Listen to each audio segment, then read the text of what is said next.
سنتیں کب پڑھنی چاہیے؟ سنو فجر کی سنتوں کے بارے میں۔ میرے رسول کریم سید عالم صلی اللہ تعالی علیہ وسلم سے ایک صحابی نے پوچھا تھا، حضور میری فجر کی سنتیں رہ گئیں یا رہ جاتی ہیں تو حکم کیا ہے؟ کیا انداز ہے حضور کا؟ بخاری مسلم کے لفظ سنو، حضور سید عالم صلی اللہ علیہ وسلم فرمانے لگے، اس نے کیا پوچھا تھا، حضور جواب کیا دیتے؟ فرمایا فجر کی سنتیں کبھی نہ چھوڑنا، فجر کی پہلی 2 سنتیں کبھی نہ چھوڑنا۔ یا رسول اللہ صلی اللہ تعالی علیہ وسلم میری رہ گئی ہیں، رہ جاتی ہیں۔ فرمایا فجر کی 2 سنتیں نہ چھوڑنا، فرمایا فجر کی پہلی 2 سنتیں مجھے دنیا اور دنیا کے اندر جو کچھ ہے وہ سب سے زیادہ پیاری ہے۔ فجر کی 2 سنتیں دنیا اور دنیا میں جو کچھ ہے مجھے وہ سب سے زیادہ پیاری ہے، اس لیے فجر کی سنتیں نہ چھوڑنا۔ اپنا ذوق، اپنی طبیعت، ہم نے نا ذوق غلط بنا لیا۔ اگر 20 بندے کہہ بھی دیں گے تو نے بڑی شاندار تلاوت کیا تو کیا اس سے بنے گا؟ 100 بندہ کہہ بھی دے تیری کیا بات ہے، کیا بات ہے نعت خاں کی، کیا بات ہے علامہ صاحب کی، پیر صاحب کی، پیر مہر علی شاہ صاحب رحمت اللہ علیہ۔ آپ تشریف فرما تھے تو آپ کے ایک ہی بیٹے بابو جی جن کو کہا جاتا ہے، جس دن صاحبزادے پیدا ہوئے تو خادم نہ وہاں سے نکلا۔ ان لوگوں کے شوق اور طرح کے تھے نا، تو ان کی توجہ بھی اپنے شوق کی طرف رہتی۔ تو خادم نکلا اندر سے، پیر صاحب مبارک ہو، پیر صاحب مبارک ہو، پیر صاحب مبارک ہو، پیر صاحب مبارک۔ وہ شور کر رہا ہے تو پیر صاحب کو وجد ہو گیا، اللہ اکبر اللہ اکبر اللہ۔ وہ کیا ہوا؟ کس بات کی مبارک دے رہے ہو؟ اس کی حضور اللہ نے بیٹا دیے۔ تو آپ فرمانے لگے اچھا حضور آپ کیا ہوا؟ آپ تو پریشان ہو گئے۔ فرمانے لگے جب تو نے 3 دفعہ کہا نا مہر علی کو مبارک ہو تو میں سمجھا تھا شاید تجھے کسی نے بتا دیا ہے کہ مہر علی سے اللہ راضی ہوگی۔ میں سمجھا تھا کہ شاید تو یہ خبر لے کے آیا ہے کہ کسی نے بتایا ہے کہ مجھے آج خبر ملی ہے کہ مہر علی سے رب اچھا پتر ہوا ہے، الحمدللہ اللہ کا شکر ہے۔ اور میرے لیے مبارک کا دن وہ ہوگا جب میرا رب کہے گا کہ میں مہر علی سے راضی ہوں، میرے محبوب کہیں گے کہ میں مہر علی سے۔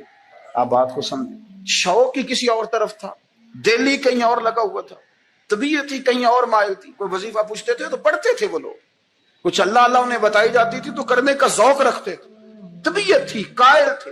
حضرت ربیع کہتے ہیں میں بڑی دور سے سفر کر کے گیا حضرت اویس کرنی سے ملی، بڑی دور سے، اور جب میں پہنچا تو فجر کا وقت تھا۔ تو حضرت اویس کرنی کو میں نے پا لیا، تو وہ نماز پڑھ کے نا قرآن شریف لے کے بیٹھ گئے۔ فرماتے ہیں اشراق چاشت کا وقت ہوا تو نفلوں کی نیت باندھ لی۔ محدث ابن الجوزی نے لکھا ہے، فرماتے ہیں پھر جب زوال کا وقت ہوا تو مسجد میں جھاڑو دینے لگے۔ زور کی نماز پڑھ کے تو عصر کی تیاری تک وہ مسجد میں بیٹھے رہے۔ اور میرے نبی پاک علیہ السلام نے فرمایا جو نماز کے انتظار میں بیٹھا ہو وہ نماز ہی میں ہے، وہ نماز ہی میں ہے۔ فرمایا میری دنیا، میری امت کی جو رہبانیت ہے نا وہ اتنی ہے کہ نماز کا انتظار کرے۔ اذان کے بعد نماز کا یہ راہب ہیں، یہ اس وقت چھوڑ کے بیٹھے ہیں سارا کچھ۔ فرماتے ہیں عصر تک انہوں نے اللہ اللہ کی، پھر مغرب تک کی، عشاء کی نماز ہوئی تو نماز پڑھی تو وہ تھک گئے۔ اب مجھے وہ فارغ ہوں مصلی چھوڑے تو میں ملاقات کروں نا۔ یہ آپ حیران نہ ہو کہ اتنی دیر بندہ کیسے اللہ اللہ کر، ہم نے کی نہیں نا اس لیے ہم پریشان ہیں۔ جو عادی ہوتے ہیں وہ کر بھی لیتے ہیں، وہ یہ کام۔ میری بات کی سمجھ آ رہی ہے؟ جب جاتے ہو کسی دفتر میں تو 8 گھنٹے کھڑے رہ لیتے ہو نا، مجبوری ہوتی ہے تو کھڑے رہا جا سکتا ہے۔ پاسپورٹ کے دفتر بولیے، امیگریشن کی لائنوں میں، اور میں نے تو ایمبیسیوں میں بندے 12 گھنٹے پہلے جا کے کھڑے دیکھے، رہ لیتے ہیں کھڑے۔ تو اگر ان کاموں کے لیے رہا جاتا ہے تو اللہ رسول کے لیے بھی کھڑے رہا جا سکتا ہے۔ تو فرمانے لگے کہ جب عشاء کی نماز کے بعد آخر انسان تھے، تھک گئے، نیند کا غلبہ ہوا تو تھوڑی ایسے آنکھ بند ہوئی تو کھلی تو رونے لگے۔ حضرت ویسے کر دیا، رو کے کہنے لگے مالک مجھے غافل تو نہ کر، ابھی میں نے کیا بھی کچھ نہیں، دن ختم ہو گیا، کوئی نفل نہیں، کوئی اللہ اللہ نہیں، اللہ مجھے غافل نہ کر، میری مدد فرما۔ فرماتے ہیں جب وہ روئے تو میرے ساتھ جو شخص تھا میں نے کہا اٹھو چلیں۔ کہنے لگا حضور ملنا نہیں۔ فرمایا جو میں لینے آیا تھا وہ مجھے مل گیا، جو میں ان سے سیکھنے آیا تھا وہ مجھے نصیب ہو گیا، اب اور میں نے کیا لینا، ختم ہو گئی بات، اٹھو چلیں۔ اللہ کے بندوں نے حضرت ربیعہ بن کعب اسلمی رضی اللہ تعالیٰ عنہ فرماتے ہیں، کہتے ہیں جب بنو قریظہ اور بنو نذیر یہودیوں کے ساتھ حضور علیہ السلام نے جنگ کا اعلان فرمایا تو وہ دشمن ہو گئے۔ ہمیں خطرہ تھا کہ وہ رات کو کہیں محبوب کو تکلیف نہ دیں، تو کچھ لوگ نا تلواریں لے کے نبی پاک کے دروازے پہ پہرے داری کرتے تھے۔ گن مین رکھنا حرام نہیں، اگر کسی کو واقعی خطرہ ہو تو اس کے لیے سنت بھی ہے، حضرت علی المرتضیٰ تلوار لے کے حضور کے گھر کا پہرا دیتے تھے. حضرت ربیعہ بن کعب اسلمی رضی اللہ تعالیٰ عنہ فرماتے ہیں کہ رات میری ڈیوٹی تھی کہ میں حضور کے گھر کا پہرا دوں گا. تو فرماتے ہیں میں باہر سن رہا تھا, ساری رات ہی میرے نبی پاک نے اللہ کی تسبیح پڑھی, ساری رات, کبھی تسبیح, کبھی تحلیل, کبھی تحمید, کبھی تکبیر, ساری رات. فرماتے ہیں ساری رات حضور پڑھتے رہے اور ساری رات ہی میں سنتا رہا. مجھے اونگ آ گئی, میری آنکھ لگ گئی, حضور ابھی پڑھ رہے, میں تھک کے سو گیا. اور فرماتے ہیں جب میری آنکھ دوبارہ سے کھلی تو میرے کانوں میں پھر کوئی چیز گونجی, تو میں نے کان لگایا تو میرے حبیب ابھی بھی اللہ کو یاد کر رہے. ساری رات حضور رب کی عبادت کرتے. اسی لیے تو کہا یا ایھا المزمل قم اللیل الا قلیلا. ابھی ساری رات تو نہ جاگا, تھوڑا آرام بھی کر لیا. میرے بھائی, اپنا مصلی, اپنی عبادات, اپنے وظائف, اللہ اللہ جو آپ نے کسی سے سیکھی ہے اس کو کبھی کمزور نہ ہونے دیں. شجرہ شریف جو کسی بزرگ سے آپ لے لیتے ہیں تو کیا رسم ہے کوئی؟ اس پہ کچھ لکھا ہوتا ہے, وہ پڑھنے کے لیے دیا جاتا ہے. اس پہ لکھا ہوتا ہے کہ جی اللہ اللہ آپ نے کرنی ہے. ساری زندگی کسی اسکول میں داخل ہو گئے اور وہاں جا کے آپ نصاب ہی نہ پڑھیں, کتاب ہی نہ کھولیں تو پاس ہو جائیں گے؟ تو کہتے ہیں میں 20 سال جاتا رہا ملا کچھ نہیں. تو آپ نے لیا کیا ہے؟ ایک اتنی سی کتاب تھی, اس کو تو کھول کے آپ دیکھ نہیں سکے, اس کے وظائف تک تو رسائی نہ ہوئی.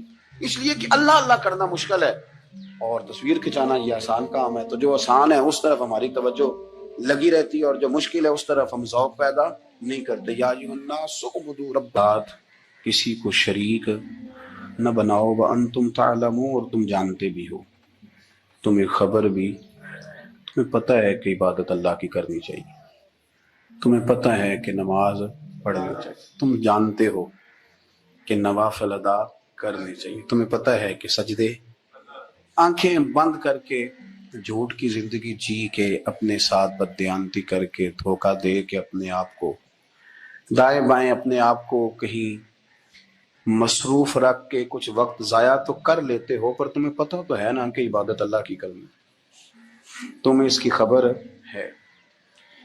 فرمایا اس رب کی, دیکھیں نا, انسان پر اگر کوئی شخص نیکی کر دیتا ہے, احسان کر دیتا ہے, تو انسان اس کے سامنے پھر گردن نہیں اٹھا سکتا.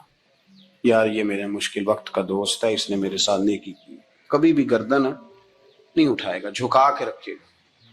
تو اگر عام کوئی نیکی کر دے تو اس کے سامنے انسان کبھی گردن نہیں اٹھاتا. تو جو رب ساری نعمتیں عطا فرمائے, جو کہے کہ تیری تخلیق میں نے کی, تجھ سے پہلوں کو بھی پیدا میں نے کیا, تیرے لیے زمین کا بچھونا بھی میں نے بچھایا, آسمان کی چھت بھی میں نے لگائی, تیرے لیے زمین سے ساری اناج کو, پھل کو, کھیتیوں کو نکالا بھی تیرے لیے.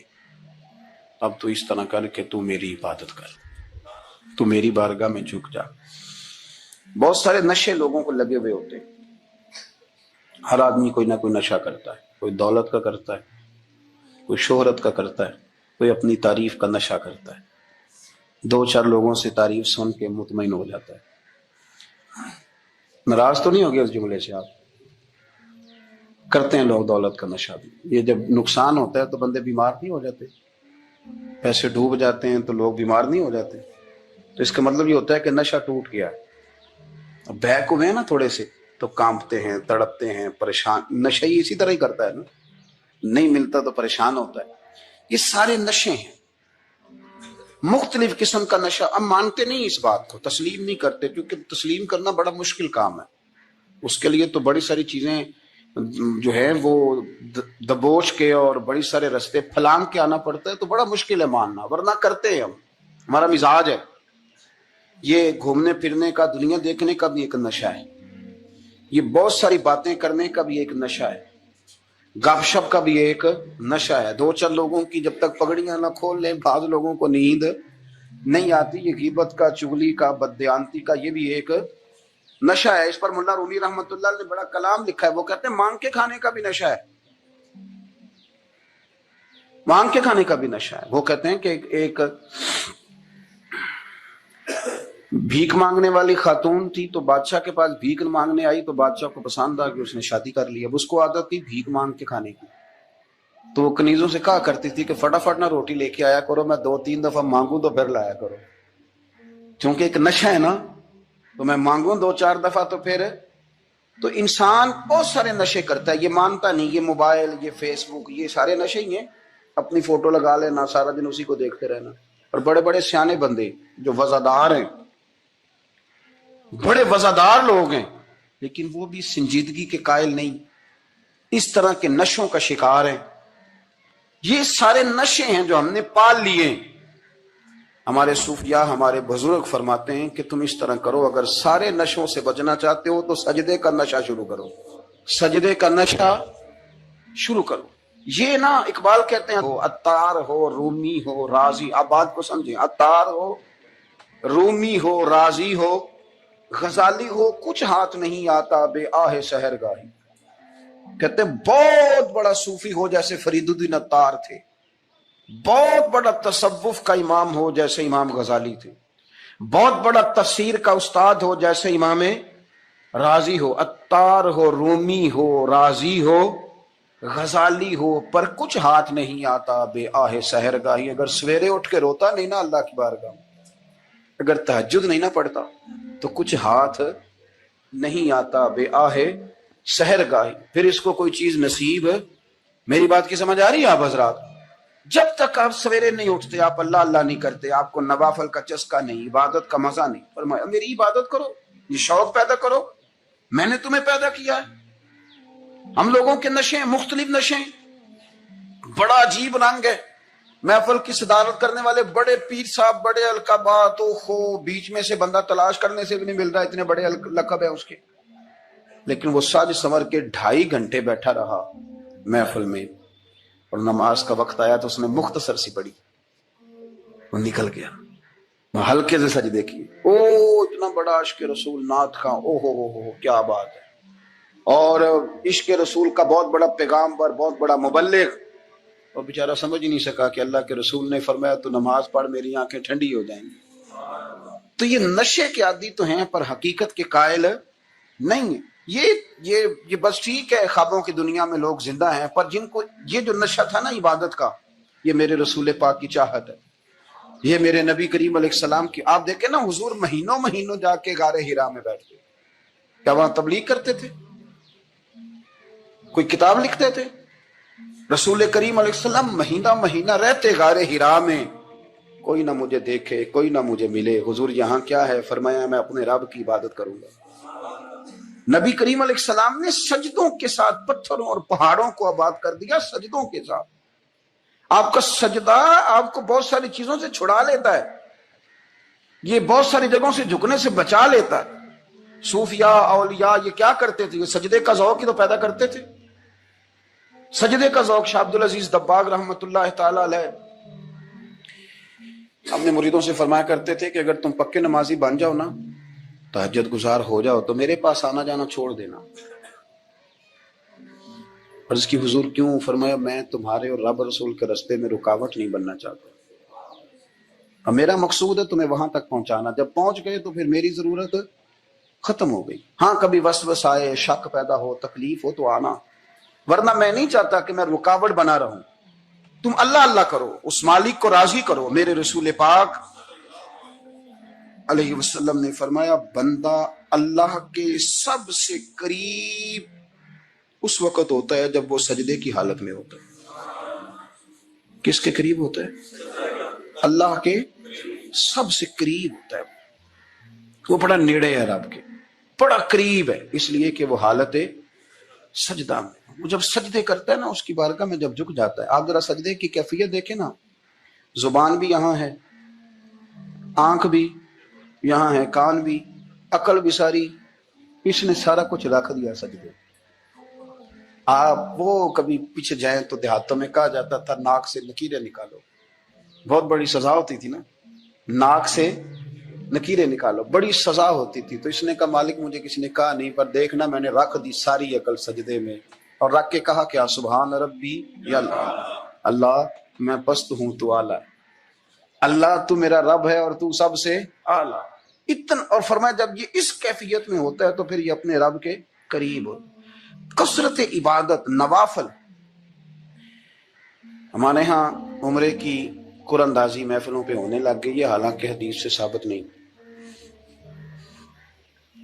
میں دوستوں سے کہتا ہوں جائز ہے، کرنی چاہیے. عمرے کی قرآن اندازی جائز ہے، پر کسی حدیث میں نہیں آئی کہ قرآن اندازی کرو عمرہ کرو. حدیث میں قرآن اندازی یہ آئی ہے کہ نبی پاک علیہ السلام نے فرمایا تمہیں پتہ چل جائے نا پہلی صف کا ثواب کتنا ہے تم قرآن اندازی کرو. عمرے کی قرآن اندازی کا تو پوسٹر چھپتا ہے, تو یہ والی قرآن اندازی کا بولی ہے ہونی چاہیے کہ نہیں. حضور نے فرمایا تمہیں پتہ چلے کہ اس کا ثواب کتنا تو تم قرآن اندازی کرو, تم قرآن ڈالو. جب آپ نماز پڑھ رہے ہوتے ہیں, جب آپ کا مصلی آباد ہوتا ہے, صلاح الدین ایوبی ایک بزرگ سے ملاقات ہو گئی, بیت المقدس پر قبضہ تھا عیسائیوں کا. تو صلاح الدین بڑے پریشان تھے. وہ بابا جی کہنے لگے پتر کیا ہوا؟ کہنے لگے حضور پتہ چلا ہے دشمن کے 2 بحری بیڑے اسلحہ لے کے آ رہے. مسلمان پہلے ہی کمزور ہیں, اور اب اگر 2 بحری بیڑے اور آ گئے تو حضور مسئلہ بن جائے گا. تو میں پریشان ہوں کہ کس طرح یہ کم مسئلے والی ہماری فوج ہے کیسے مقابلہ کرے گی. تو بابا جی کہنے لگے پتر اس طرح کرنا, آج رات تو بھی دعا کرنا اور میں بھی کروں گا, تو بھی دعا کرنا. آپ ناراض نہ ہونا, ہم تو پیروں والے ہیں, ہم تو پیروں کے نوکر غلام ہیں, ہمارا تو گزارا ہی نہیں, ہمیں تو ملتا ہے سارا کچھ وہاں سے. پر میرا سوال یہ ہے کہ تعویذ لینے جاتے ہو نفل کیوں نہیں پڑھتے, رات اللہ اللہ کیوں نہیں کرتے؟ یہ بھی تو ہمارے بزرگوں کا ہی طریقہ ہے, انہوں نے تو ہمیں سکھایا ہے. صلاح الدین ایوبی سے بزرگوں نے کہا کہ رات آج نا اللہ اللہ کرنا, تو میں تیرے لیے دعا کروں گا, تو بھی دعا کرنا. تو بندہ جب دکھی ہوتا ہے تو سجدہ کرتا ہے تو پھر ہی تو مصلی بھیگ جاتا ہے, پھر ہی تو مزہ آتا ہے. سکھی بندہ تو کعبے جا کے نہیں روتا. دکھی تھے, تکلیف تھی, تو سر رکھا سجدے میں تو تڑپ گئے. اور وہ بابا جی کہتے ہیں میں مسجد آیا تو صلاح الدین چیخے مار کے رو رہا تھا اور کہہ رہا تھا مالک میں کوئی اپنی شان کے لیے تو نہیں نہ لڑ رہا, اللہ کو میں کوئی قبضوں کے لیے تو نہیں لڑ رہا, مالک تیرے لیے لڑ رہا ہوں, مجھے بے آبرو نہ کرنا, میری مدد فرمانا. کہتے ہیں میں آیا تھا کہ مسجد میں دعا کروں گا, پر صلاح الدین ایوبی کو روتے دیکھا تو میں لوٹ گیا. تو سویرے صلاح الدین ملے تو بڑے خوش تھے. میں نے کہا پتر کیا ہوا؟ کہنے لگے حضور وہ بحری بیڑے 2 آ رہے تھے نا اسلحہ لے کے, دونوں ڈوب گئے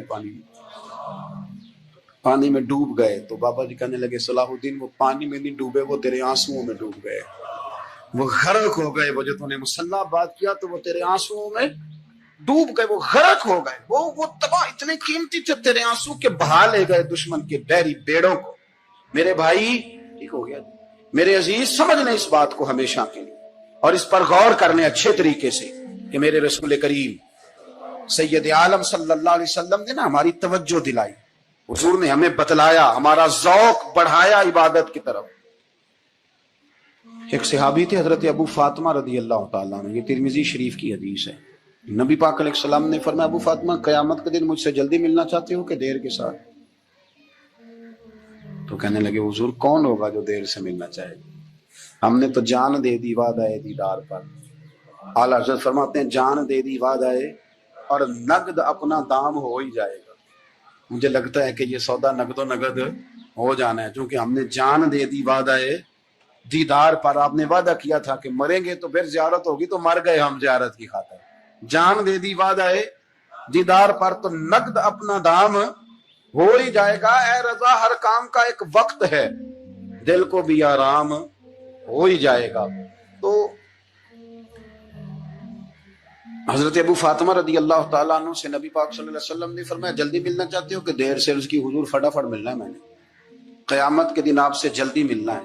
تو نبی پاک علیہ السلام نے فرمایا پھر اس طرح کرنا, دنیا میں رہ کے سجدے زیادہ کرنا, پھر سجدے زیادہ کرنا, قیامت میں ملاقات جلدی ہو جائے, قرب ملے گا تمہیں. اپنے بچوں کے اندر دیکھیں نا, ہم شوق پیدا کرتے ہیں, ہمیں صحیح لفظ نہیں بولنے آتے پر ہم بچوں میں شوق پیدا کرتے ہیں کہ پتر ڈاکٹر بن جائے گا تو بڑا نفع کرے گا, تو لوگوں کی خدمت کرے گا, ملک و ملت کی خدمت کرے گا, تیرے ابا کا نام روشن ہوگا, تیرے دادا کی تعریفیں ہوں گی. ہم یہ ذوق پیدا کرتے ہیں. ہم اپنے نوجوانوں کے اندر یہ فکر پیدا کرتے ہیں, انہیں ہم سمجھاتے ہیں کہ میاں جب تم پڑھو گے محنت کرو گے تو فلاں آدمی کی طرح تمہارا نام ہوگا. یہ جتنا ذوق ہم بچوں کے اندر ان چیزوں کا پیدا کرتے, ہمیں حکم ہے کسی طرح ہم ذوق پیدا کریں کہ پتر نماز پڑھے گا تو اللہ راضی ہو جائے, تو سجدہ کرے گا. دیکھیں نا میرے رسول کریم علیہ السلام نے فرمایا 7 سال کے بچے کو مسجد لے کے جاؤ, یعنی اسے شوق دلاؤ, اس کے اندر یہ خاصیت پیدا کرو کہ اس کا دل کرے مسجد میں جانے, اس کے اندر یہ خصوصیات لاؤ کہ وہ ہمارے ہاں نا ہر چیز کو پروموٹ کیا جا رہا ہے, ہر چیز کو. یعنی سر سنگیت سکھانے کے لیے اکیڈمیاں بن گئی، ہر شے پروموٹ ہو رہی ہے، عبادت کا جذبہ کم ہوتا جا رہا ہے، اللہ اللہ کا ذوق ہمارے اندر نہیں رہا۔ اور اتنا مشکل ہم نے اپنے لیے بنا لیا ہے کہ وہ بندہ جو بڑی زبردست مذہبی گفتگو کر رہا تھا اور تگڑی بات کر رہا تھا، کیا بات ہے، لیکن نماز کے بارے میں کمزوری دکھا جاتا ہے، نوافل کے بارے میں وہ چپکے سے نکل جاتا ہے۔ امام احمد بن حنبل رحمۃ اللہ تعالی علیہ، مسند امام احمد بن حنبل 14 جلدوں میں ہے مارکیٹ میں، اور مجھے تو خیر پسند ہی پڑی ہے، میں نے تو کئی دفعہ پڑھی ہے۔ اور کیا بات ہے امام احمد بن حنبل، کیسے تگڑے قسم کے محدث تھے، اور اللہ نے کتنا انہیں اعزاز عطا فرمایا ہوا۔ یہ کوڑے بھی کھاتے تھے دین کی خاطر، سارا کرتا لہو سے بھر بھی جایا کرتا، بڑا اعزاز والا شخص تھے، بڑے اعزاز والے، حدیثیں جمع کرنا، حدیثیں لکھنا، حدیث پڑھانا، سارا دن رہتے تھے۔ کہہ سکتے تھے کہ میں کر تو رہا ہوں کام، اور حدیث بھی موجود ہے کہ عالم عابد سے افضل ہوتا ہے، پر اس کے باوجود امام احمد بن حنبل رحمۃ اللہ علیہ 300 نفل فرض نمازوں کے علاوہ پڑھا کرتے تھے، 300 نوافل روز پڑھا کرتے تھے۔ ان کے بیٹے نے کہا ابا جی مکان خریدنا ہے تو وہ جگہ کہاں کر کے لوں، بہت ساری آبادیاں، تو فرمایا پتر وہاں لینا جہاں مسجد قریب ہو۔ میرے رسول کریم سید عالم صلی اللہ علیہ وسلم اتنا پسند کرتے مسجد کو، اتنا پسند کرتے نماز کو، کہ رسول کریم صلی اللہ علیہ وسلم تہجد کی نماز بھی پڑھتے، پھر حضور فجر کی نماز بھی پڑھتے، نبی پاک وتر کو الگ کر کے پڑھتے، عشاء کے ساتھ نہیں پڑھتے۔ یہ تو ہم اس لیے اجازت دی ہمارے بزرگوں نے کہ بعد میں اٹھے گا کون علیحدہ وتر پڑھنے کے لیے، عشاء کے ساتھ پڑھ لے، وتر پڑھتے، تہجد پڑھتے، فجر پڑھتے، اشراق پڑھتے، چاشت پڑھتے، پھر مغرب کی نماز کے بعد 6 رکعت اوابین پڑھتے، پھر رات کو صلاۃ اللیل پڑھتے۔ حضرت مولا علی شیر خدا کرم اللہ تعالی وجہہ الکریم کے زمانے میں روم کے بادشاہ نے کہا یار یہ مسلمانوں کا پتہ تو کرو، یہ آخر کیوں اتنے زیادہ مجاہد ہیں۔ اس زمانے میں جاسوس بھیجنے کا مزاج تھا، اب تو جاسوس پکڑا جاتا ہے، اب تو جاسوس، اور جاسوسی کا شوق ویسے آج بھی ہے۔ عرض کروں تھوڑی سی بات اس عنوان سے، پتہ کیا ہمارا مسئلہ ہے، ہم جہاں جاتے ہیں نا وہاں تھوڑی خوشبو سونگنے کی کوشش کرتے ہیں، وہ کیا ہے تو یہ کیا ہے تو ادھر کیا ہے تو تھوڑا سا ادھر کیا ہے۔ میرے رسول پاک پڑھیے درود شریف، سارے پڑھیے ذرا زور سے، صلی اللہ تعالی۔ نبی پاک علیہ السلام نے فرمایا جاسوسی نہ کرنا ورنہ تم بندوں کو خراب کر دو، اور فرمایا اس طرح نہ ہو کہ تم کسی کے اب کھول میں نکلو تو تمہارے پہلے کھول جائیں۔ یہ جو ذوق ہے نا یہ ختم کریں، چھوڑیں، مطلب آپ کس چکر میں پڑے ہوئے ہیں، اتنی زیادہ توجہ کرنے کی کیا ضرورت، نے کام سے کام رکھیں، اس میں بندہ تھوڑا سا نا آسان رہتا ہے۔ یہ جو بہت زیادہ ٹٹولنے والے لوگ ہوتے ہیں نا وہ بےچارے پھر عمر ٹٹولتے ہی گزار دیتے ہیں، اس لیے کہ مزاج ہی بہت پکا ہے، گوری کا منہ کھول کے اندر تک ہاتھ ڈالنا، تو پھر کئی دفعہ سامنے سے بچھو بھی لڑ جاتا، خرابی ہوتی۔ تو جاسوسی کی جاتی تھی، اس نے بھی جاسوس بھیجے، کیونکہ قبیلوں کے لوگ تھے، کچھ مسلم کچھ کافر، پہچانے نہیں جاتے تھے لوگ، تو کچھ لوگ اس نے بھیجے، انہوں نے آ کے نا تحقیق کی، ریسرچ کری کہ آخر ماجرا کیا ہے، تو واپس جا کے انہوں نے رپورٹ دی نا روم کے بادشاہ کو۔ اس رپورٹ کا ایک جملہ بڑا شاندار ہے، وہ کہنے لگا بادشاہ ہمیں مسلمانوں کی کوئی سمجھ نہیں آئی، ہمیں کوئی سمجھ نہیں آئی۔ انہوں نے کہا کیوں نہیں سمجھ آئی؟ کہنے لگے یار عجیب بندے ہیں، جب رات مصلے پہ بیٹھتے ہیں تو یوں لگتا ہے ان کا دنیا سے رشتہ ہی کوئی نہیں، کوئی کسی کو نہیں جانتا، کوئی اپنے دکھ سنا کے رو رہا ہے، وہ اپنی بات کر کے رو رہا ہے، لگتا ہے کہ ان کا کوئی رشتہ ہے ہی نہیں جب مصلے پہ بیٹھتے ہیں۔ اور فرمایا جب سویرے یہ جہاد کرنے نکلتے ہیں تو لگتا ہے ان سے زیادہ دلیر ہی کوئی نہیں، حالانکہ جو مسلوں پہ رونے دھونے کے لوگ ہوتے ہیں وہ کئی دفعہ جہاد میں کام نہیں کرتے، لیکن عجیب لوگ ہیں کہ رات کے راہب ہیں، دن کے مجاہد ہیں، کوئی سمجھ نہیں آتی۔ میرے عزیز، ان لوگوں نے مسلح آباد کر کے رکھا، تلاوتیں ان کا ذوق رہی، منظر روز پڑھنا، اسباق پڑھنا، وظائف پڑھنا، یہ ان کا ذوق رہا۔ اعلیٰ حضرت بریلوی رحمت اللہ نے ایک 1000 کتاب لکھی ہے، لیکن الوظیفۃ الکریمہ کے نام سے جو وہ صبح و شام وظائف پڑھتے تھے وہ الگ انہوں نے ان کو بیان کیا، پابندی کے ساتھ اپنی اللہ اللہ کرتے۔ شیخ شہاب الدین سہروردی رحمت اللہ علیہ، اس پر ایک بندے نے اعتراض کیا، اس نے کہا جی آپ کس قسم کے صوفی ہیں، مرید بیٹھے ہیں اور آپ وہاں نفل پڑھ رہے ہیں؟ یہ بڑا مسئلہ ہوتا ہے نا، جو بندہ ملنے آتا ہے وہ اپنے ٹائم کے حساب سے آتا ہے، اور پھر اس کا یہ بھی خیال ہوتا ہے کہ پیر صاحب جو ہیں وہ چونکہ درویش ہیں تو نہ انہیں روٹی کھانی چاہیے نہ سونا چاہیے، چونکہ وہ درویش ہیں، اور ہم چونکہ درویشوں کے ماننے والے ہیں لہذا ہمارا یہ طریقہ ہونا چاہیے کہ جیسے ہم کہیں درویش ویسے ہی کر جائے. حالانکہ اس کو آپ درویش کہیں گے، آپ اس کی مانیں گے، آپ منوائیں گے نہیں. ہمارا مزاج ہوتا ہے. شیخ شہاب الدین پر لوگوں نے اعتراض کی، حضور لوگ ملنے آئے ہیں، زیارت کرنے آئے ہیں، یہ بندے دعا کرانے آئے ہیں، اللہ اللہ کرانے آئے، اور آپ نفل پڑھ رہے ہیں. کیا جملہ ہے، کیا حسن ہے، کیا خوبصورتی ہے. فرمانے لگے رب رسول سے مانگنے کے لیے مصلی بچھایا ہے، اگر وہاں سے مانگوں گا نہیں تو تمہیں دوں گا کیا؟ پہلے مجھے کچھ لے تو لینے دو. اگر میرے پلے کچھ ہے ہوگی تو آگے دوں گا نا. تو میں مانگنے گیا تھا کہ یا اللہ دے، تیرے بندے لینے آئے دے، تو میں کچھ لوں گا تو آگے دوں گا نا. لیکن ہمارا یہ سٹیٹس، یہ مزاج، یہ شعور نہیں ہے. گپیں، کہانیاں، داستانیں، گفتگو، خطابت، باز، کیا بات.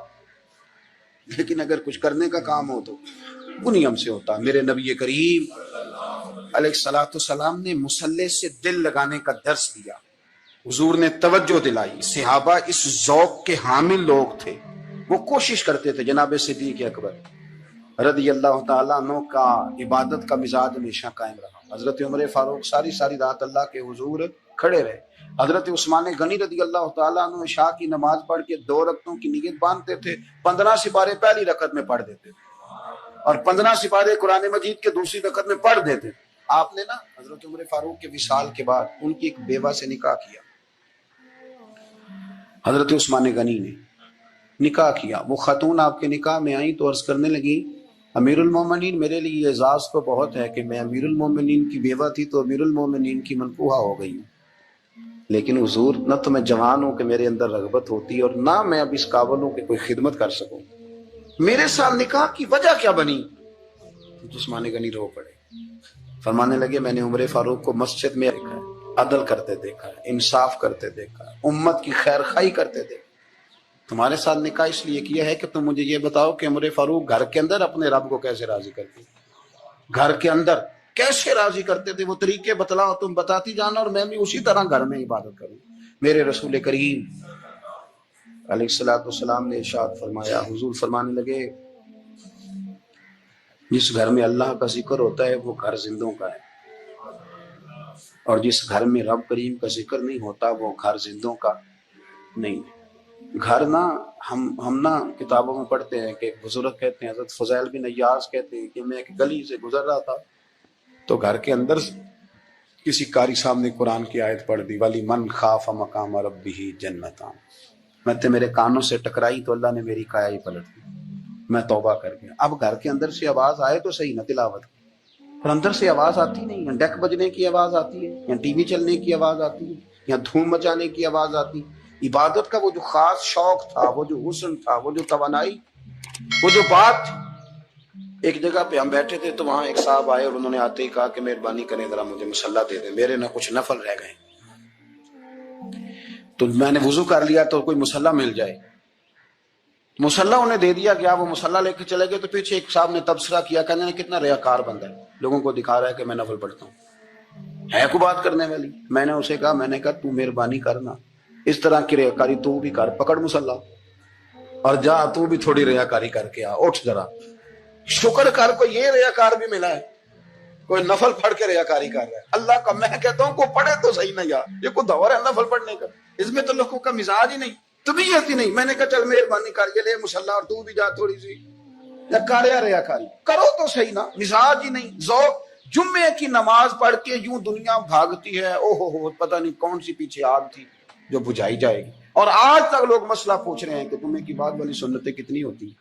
میں نے کہا کتنے سال ہو گئے جمعہ پڑھے، کتنے سال ہو گئے، ابھی تک سنتوں کا نہیں پتا، ابھی تک نہیں علم کے پہلے کتنی رکھتے ہیں اور بعد میں کتنی رکھتے ہیں. فرمایا وَنُنَزِّلُ مِنَ الْقُرْآنِ مَا هُوَ شِفَاءٌ وَرَحْمَةٌ لِّلْمُؤْمِنِينَ.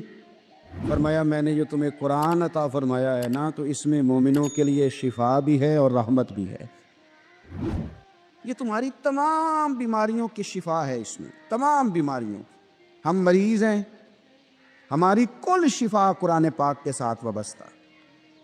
اور اگر صحیح طبیب تک بندہ نہ جائے تو پھر وہ ساری زندگی بیچارہ الجھا رہتا ہے، اسے کامیاب علاج میسر نہیں آتا. اس میں جسمانی، حضرت عائشہ صدیقہ رضی اللہ تعالیٰ عنہ فرماتی ہیں میں نے نبی پاک صلی اللہ تعالیٰ علیہ وآلہ وسلم کو نا مرض وصال تک دیکھا ہے، حضور کے وصال تک کہ حضور قرآن پاک کی آخری 2 صورتیں پڑھ کے سورۃ فلق اور ناس اپنے ہاتھوں پہ پھونکتے تھے، پھر جسم پہ ملتے تھے۔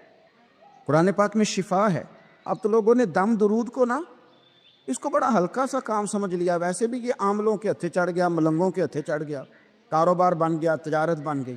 ورنہ قرآن پاک کی آیات پڑھی جائیں تو حضور نے فرمایا سورہ فاتحہ میں شفا ہے، اس میں کرم ہے۔ یہ چیزیں جو بڑی ہمارے لیے سود مند تھی، فائدہ مند تھی، ہم چھوڑ گئے۔ ایک بڑی خوبصورت حدیث ہے، سنیے گا۔ حضرت ابو سعید خدری رضی اللہ تعالیٰ عنہ حدیث کے راوی ہیں، بخاری میں موجود ہے۔ ارشاد فرماتے ہیں کہ ہم ایک سفر پہ تھے، واپس آ رہے تھے، ایک جگہ رات کو قیام کیا، سونا تھا، بستی تھی۔ بستی کے لوگوں نے نہ کھانا پوچھا نہ پانی پوچھا، کوئی ضیافت نہیں کی۔ آدھی رات کا وقت آیا تو ایک بندہ دوڑا دوڑا آیا، کہنے لگا ہمارے سردار کو بچھو نے کاٹ لیا ہے، تم میں سے کوئی بندہ دم درود کر لیتا ہے؟ تو ایک صحابی کہنے لگے کر تو لیتے ہیں، پر تم نے چونکہ ہمیں کھانا پانی تک نہیں پوچھا، تم اگر دم کراؤ گے تو مفت نہیں کریں گے۔ بخاری پڑھ رہا ہوں، پیسے لگیں گے۔ کتنے پیسے؟ بکریوں کا ایک ریوڑ پورا۔ شارحین نے لکھا ہے 40 بکریاں۔ کتنے دمہ دیاں؟ او بھائی اس سے کوئی بندہ جواز نہ لے کہ پیسے لینے جائز ہیں، اس سے جواز نہ حاصل کرے۔ اب بات کو سمجھیں، پس منظر کیا ہے؟ پانی تک نہیں تم نے پوچھا۔ کچھ لوگوں کا علاج ہوتا ہے، انہوں نے کہا پیسے لیں گے دم کر دیں گے۔ صحابی نے کہا حضرت ابو سعید خدری رضی اللہ تعالیٰ عنہ فرماتے ہیں وہ چونکہ تنگ تھے، بچھو کاٹ گیا، اور سردار کو کہا چل تو صحیح نا۔ وہ صحابی گئے، سورہ فاتحہ پڑھ کے دم کیا، اور حدیث بخاری سے میں آپ کو دکھاؤں گا۔ لوگ کہتے ہیں دم کدھر سے آ گیا؟ بخاری پڑھ رہا ہوں، صحیح بخاری۔ شفا تو اللہ نے دینی ہے نا، رب کریم نے شفا دے دی۔ بکریاں لے لیں، آ گئے جہاں آرام کر رہے تھے اس جگہ۔ صحابہ میں اختلاف ہو گیا، کچھ کہنے لگے بکریاں لینی چاہیے تھی، کچھ کہنے لگے نہیں لینی چاہیے تھی۔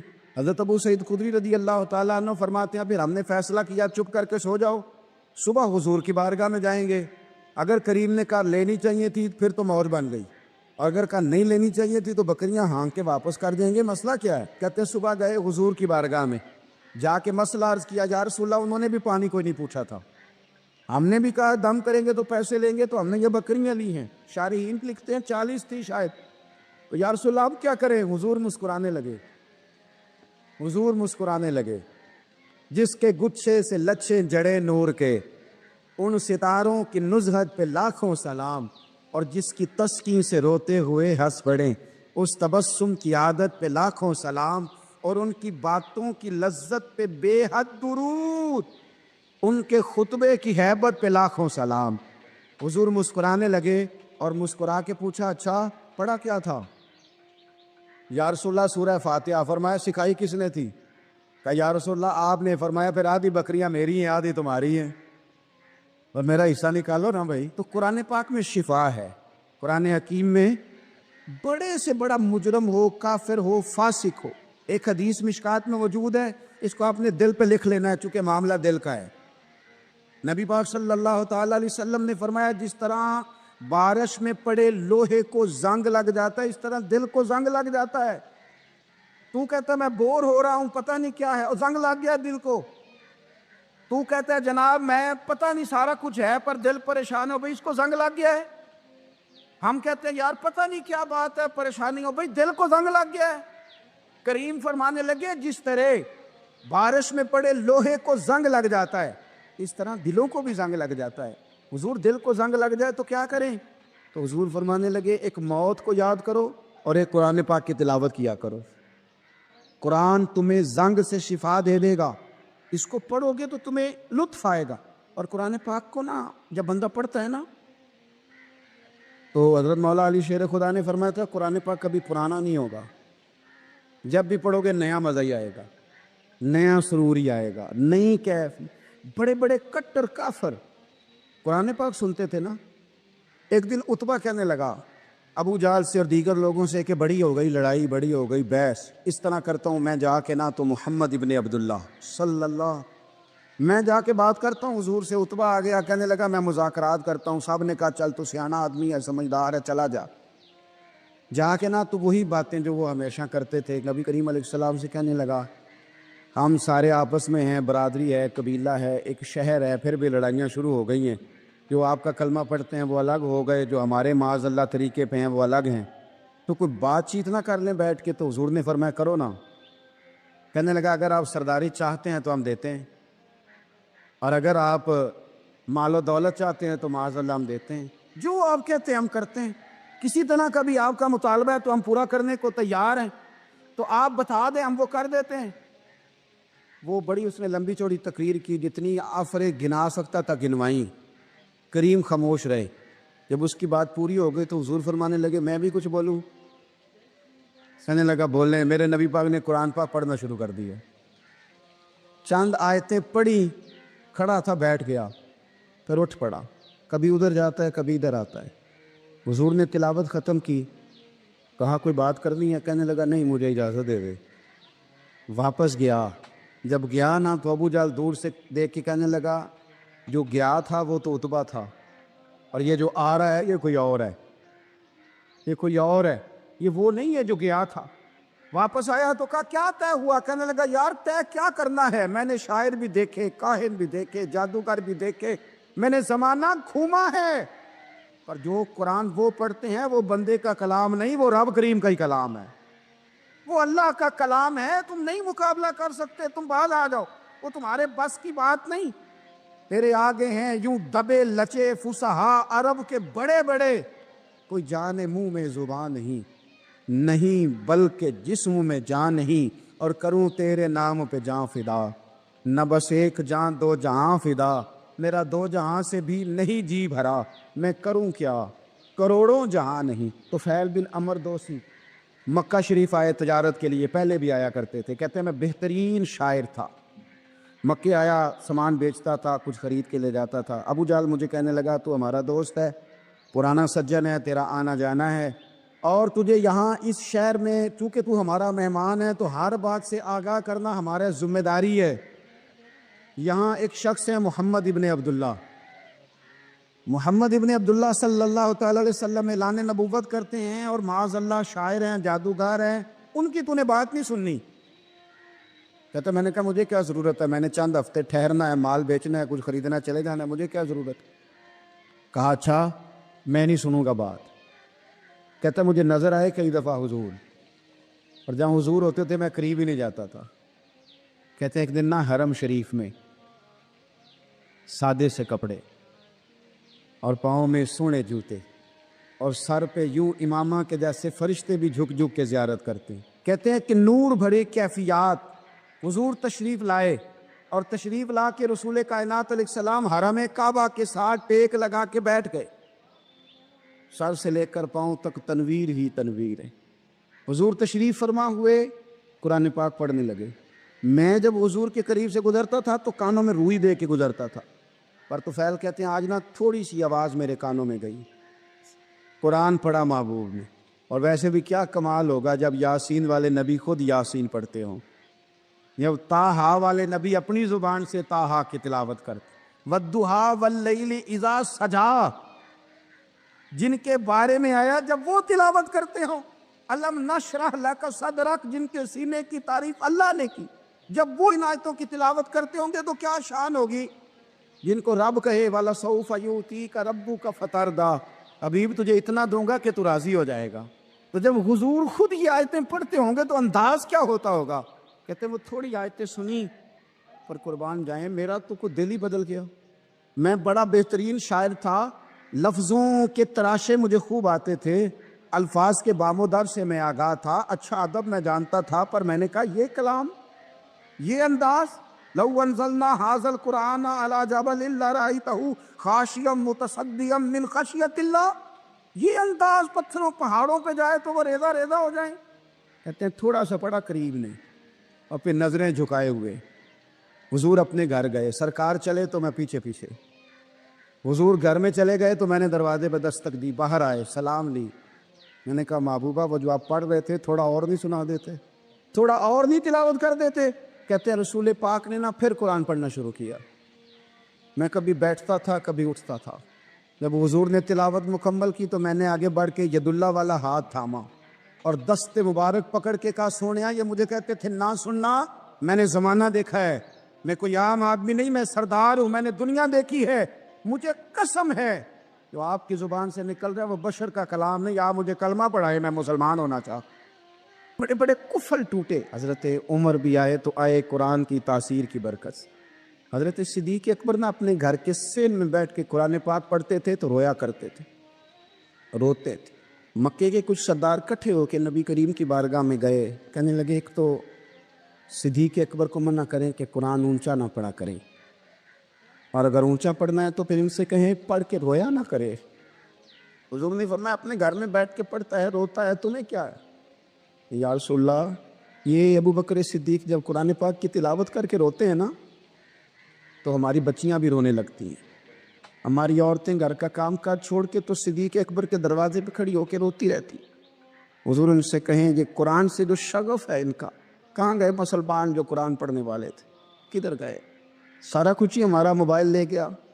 میں کس طرح یہ بات بیان کروں کہ کچھ لوگوں نے رمضان میں بھی قرآن پاک ایک بھی ختم نہیں کیا, رمضان شریف میں بھی ایک قرآن پاک کی توفیق نہیں ہے, لے گیا سارا کچھ ہماری خوش گپیاں. کمال ہو گئی, ہم نے سوچا ہی نہیں, فکر ہی نہیں کی. سنگیو واپس آؤ, قرآن پاک سے پیار کرو, قرآن پاک سے محبت کرو, قرآن کی تعلیم حاصل کرو. لوگ کہتے ہیں میں بوڑھا ہو گیا ہوں, زبان موٹی ہو گئی ہے, قرآن کیسے سیکھوں؟ 38.5 سال کی عمر میں کلمہ پڑھا حضرت صدیق اکبر نے. کچھ صحابہ ان سے بھی عمر میں زیادہ تھے, تو بڑی عمر میں دین سیکھا کہ چھوٹی عمر میں سیکھا؟ ہمیں کیا ہو گیا ہے؟ قرآن پاک کی طرف توجہ کرو. میرے نبی پاک علیہ السلام نے فرمایا اس قرآن کی برکت سے اللہ قوموں کو عروج عطا کرے گا, اس کی برکت سے ہی قوموں کو زوال ہوگا. حضرت عائشہ صدیقہ کہتی ہیں حضور رات کو نماز کی نیت باندھتے تھے تو ایک ہی آیت پڑھتے تھے ساری رات, ایک ہی آیت پڑھتے رہتے تھے, روتے رہتے تھے. اور جب حضور روتے تھے تو جس طرح ہنڈیا ابلے تو آواز آتی ہے, اس طرح حضور کے سینے سے آواز آتی تھی. جبیر بن مطعم کہتے ہیں میں بدر کے قیدیوں کے بارے میں بات کرنے آیا حضور سے, نبی پاک مغرب کی جماعت کرا رہے تھے. جب میں مدینے پہنچا تو مسجد نبوی کے باہر کھڑے ہو کے میں نے حضور کی تلاوت سنی. فرماتے ہیں بس میں تو بات کرنے آیا تھا نا, تو وہ آیتیں سنی تو مجھے یوں لگا مجھ پہ بجلیاں گر رہی. کون ہے جو میرے دل کے کفر اور کفل دھو رہا ہے؟ بس قرآن سنتا گیا اور رب مجھے ایمان کی توفیق عطا فرماتا گیا. حضرت باجزید بستامی رحمۃ اللہ تعالیٰ علیہ کی بات لکھی آپ نے. فرماتے ہیں کہ وہ ایک دن بستام کے بازار سے گزر رہے تھے تو لوگ, رمضان کا مہینہ تھا تو لوگ اپنی دکانوں سے اٹھ کے آنے لگے, اپنا کاروبار چھوڑ کے ملنے لگے. تو حضرت باجزید فرماتے ہیں کہ میرے دل میں خیال آیا بادشاہ بھی آئے تو کوئی دکان نہیں چھوڑتا, کتنا میرا مقام ہے, کتنا میرا درجہ ہے کہ لوگ آ رہے ہیں. فرماتے ہیں شیطان نے میرے نفس کو بڑا کر, میں نے رمضان کے مہینے میں کھجور اٹھائی ریڑھی سے اور منہ میں رکھ لی, کھائی بھی نہیں, رکھ لی. لوگ کہنے لگے دفع کرو یہ بھی کو بلی ہے, روزہ ہی نہیں رکھا ہوا. فرماتے ہیں لوگوں نے مجھے برا کہا, میں دنیا سے ٹوٹ گیا پر میرا اپنے رب سے رشتہ مضبوط ہو گیا. میں اس دن جا کے رویا اس کی بارگاہ. تو یہ جو ہے نا تعریف کا چکر, شیخ سعدی فرمایا کرتے تھے لکڑی کو گھن کھاتی ہے اور بڑے لوگوں کو تعریف کھا جاتی ہے. بڑے لوگ جو تھے نا پرانے بادشاہ, انہوں نے قصیدے پڑھنے کے لیے شاعر رکھے ہوئے تھے. چودھری, سردار, رئیس, سیٹھ, ان لوگوں کو کون سی چیز خراب کرتی ہے؟ وہ لوگ آگے گزر جاتے ہیں جو ان کو چودھری کہہ کے سلوٹ کرتے ہیں, چودھری صاحب پیچھے رہ جاتے ہیں. وہ تو بنا کے چلا گیا, اسے کام نکال کے چلا گیا. تو کبھی بھی زندگی میں تعریف کی خواہش پیدا نہ کریں. اور صوفی تو تعریف کراتا ہی نہیں, درویش تو تعریف کراتا ہی نہیں. وہ کہتا ہے مجھے بندوں کی تعریف سے کیا غرض, میں نے تو وہ والی تعریف کرنی ہے جو میرا رب میری کرے گا. آخرت کی طرف توجہ, تو تعریف پر غور نہ کریں, تعریف کی خواہش نہ کریں. لیکن ایک بات ضرور دل میں پیدا کریں, یہ ضرور سوچیں کہ اچھے بندے اور مخلص لوگ, شریف لوگ آپ کے بارے میں رائے کیا رکھا ہے, یہ ذہن ضرور بنائیں. مخلص جو آپ سے مخلص ہے, مخلص لوگ, اچھے لوگ, شریف لوگ آپ کے بارے میں کیا رائے رکھتے, اس رائے کا خیال رکھنا بھی دین کا حصہ ہے. حضرت عمر فاروق رضی اللہ تعالیٰ عنہ فرماتے میں کھڑا تھا, یہ بخاری شریف میں حدیث ہے, فرماتے میں کھڑا تھا نبی پاک صلی اللہ علیہ وسلم کی بارگاہ میں تو ایک جنازہ گزرا. جنازہ جو اٹھانے والے تھے نا وہ کہہ رہے تھے کہ یہ بڑا ہی اچھا انسان تھا, اس نے غریبوں کی خدمت کی, دین کی نوکری کی, لوگوں سے پیار کیا, ماں باپ, بہن بھائی, رشتہ دار, ہر ایک کے لیے اس کا رویہ اچھا تھا. فرماتے ہیں نبی پاک صلی اللہ علیہ وسلم نے جنازہ اٹھانے والوں کی بات سن کے فرمایا واجبت, اس پر واجب ہو گئی.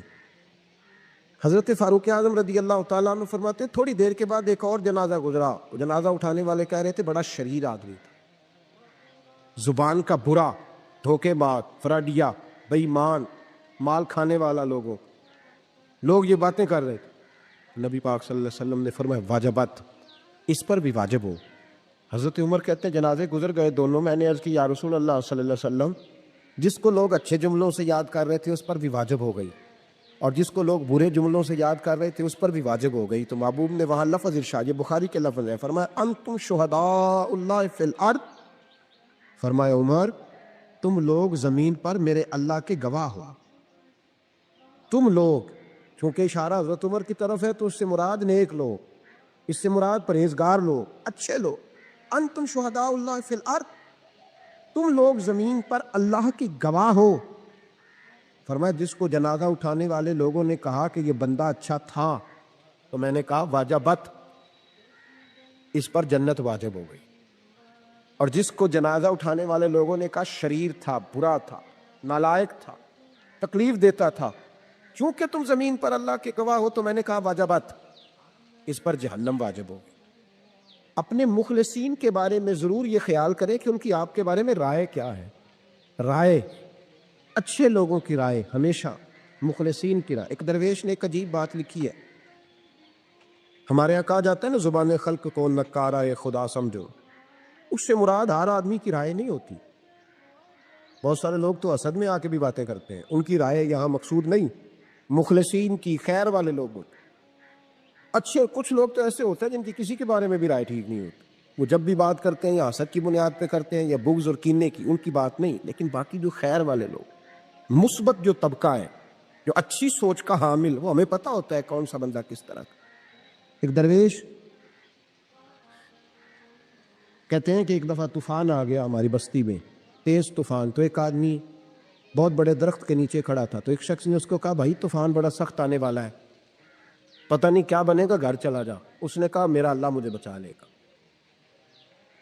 ایک اور بندہ دور سے دوڑا آیا, اس نے کہا بھائی تو شاید خیال نہیں کر پا رہا, طوفان آنے والا ہے بڑا سخت, بڑا تیز طوفان آنے والا ہے. ہاں تیز طوفان آئے گا, گھر چلا جا, بچ جائے گا. اس نے کہا میرا اللہ بچائے گا. پھر ایک تیسرا شخص آیا جو اس سے پیار کرتا تھا, اس نے بھی یہی جملے کہا گھر لوٹ جا, طوفان تیز ہے, تو بچ جائے گا, ورنہ پتہ نہیں کیا بنے گا. 3 لوگوں نے پیغام دیا, اس نے تیسرے کو بھی کہا میرا اللہ مجھے بچائے گا. اب وہ لوگ تو چلے گئے, اچانک طوفان تیز آیا, درخت کا ایک بہت بڑا حصہ ٹوٹا, موٹی لکڑی ٹوٹی, اس کے سر پہ لگی, بندہ انتقال کر گیا.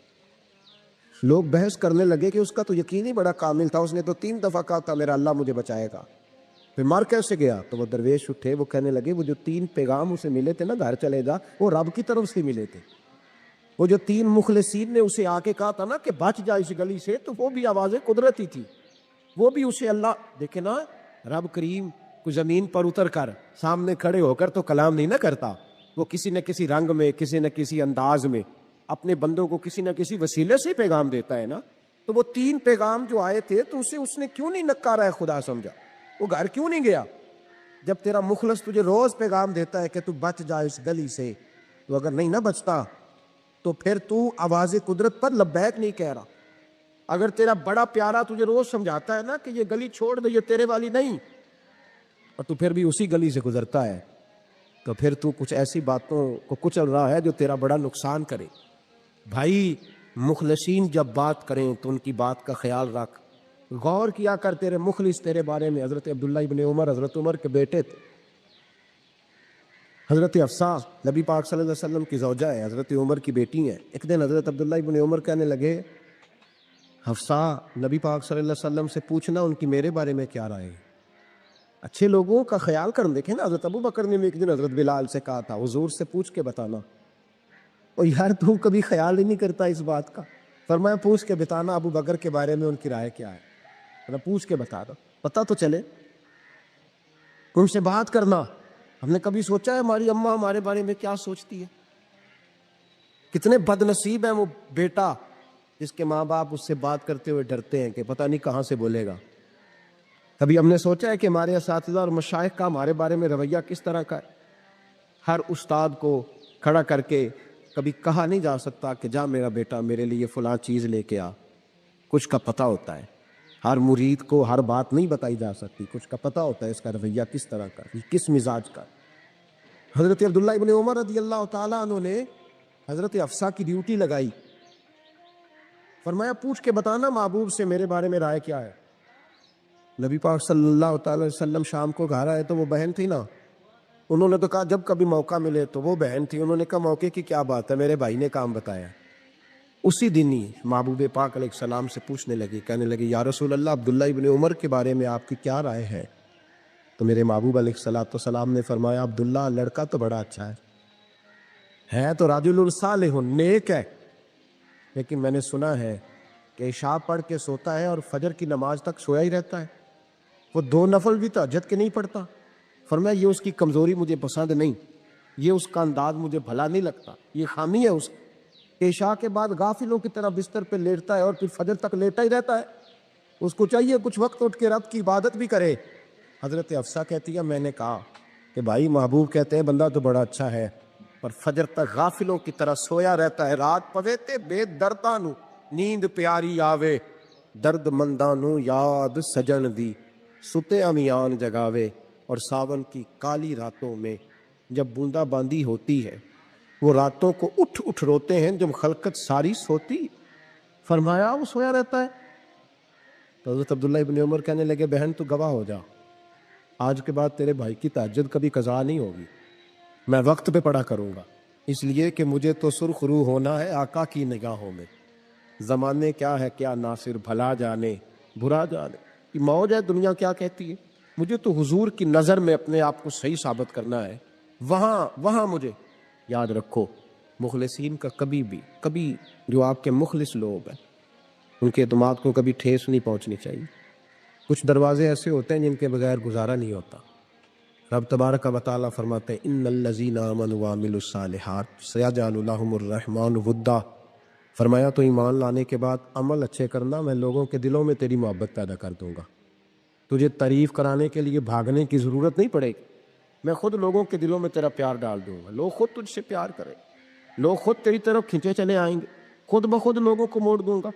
تو یاد رکھیں مخلصین آپ کے بارے میں کیا کہتے ہیں، اچھے لوگوں کا رویہ آپ کے بارے میں کیا ہے، لوگ آپ کے بارے میں کس طرح کے جملے کہتے ہیں خیر والے. وہ چیزیں ہمارے لیے سرمایہ آخرت ہے. حضرت عبداللہ ابن سلام رضی اللہ تعالیٰ عنہ کے ایک بیٹے کی ملاقات حضرت عمر کے بیٹے سے ہو گئی. حضرت عبداللہ ابن سلام رضی اللہ تعالیٰ عنہ کے صاحبزادے کہنے لگے عبداللہ بن عبداللہ، وہ کہنے لگے حضرت عمر کے بیٹے سے کہ تو جہنم کے تالے کا بیٹا ہے، تو کفل جہنم کا بیٹا ہے. تو حضرت سیدنا عبداللہ ابن عمر جو تھے وہ ناراض ہو گئے کہ میرے باپ کو جہنم کا تالا کہا. گھر جا کر حضرت عمر کو شکایت کی کہ عبداللہ بن سلام کا بیٹا کہتا ہے تو جہنم کے تالے کا بیٹا ہے. تو حضرت عمر کہنے لگے اس کو کیا لکھ کے دے اور اپنے باپ سے سائن کرا کے دے. کہ ابا جی اس نے اتنی سخت بات کی اور آپ خوش ہو رہے، فرمایا اسے کہو لکھ کے دے. کہا جناب عجیب بات ہے. فرمایا جاؤ اور اس کے باپ سے مل کے آنا، اسے کہنا لکھ کے دے. حضرت عبداللہ بن سلام رضی اللہ تعالیٰ عنہ خدمت میں حاضر ہوئے. کہا جناب کفل جہنم والی بات کیا ہے، آپ لکھ دیں گے؟ فرمایا میں لکھ دوں گا. کہا جناب مجھے بھی حکمت سمجھائیں، جہنم کا تالا اس کی کیا مراد ہے؟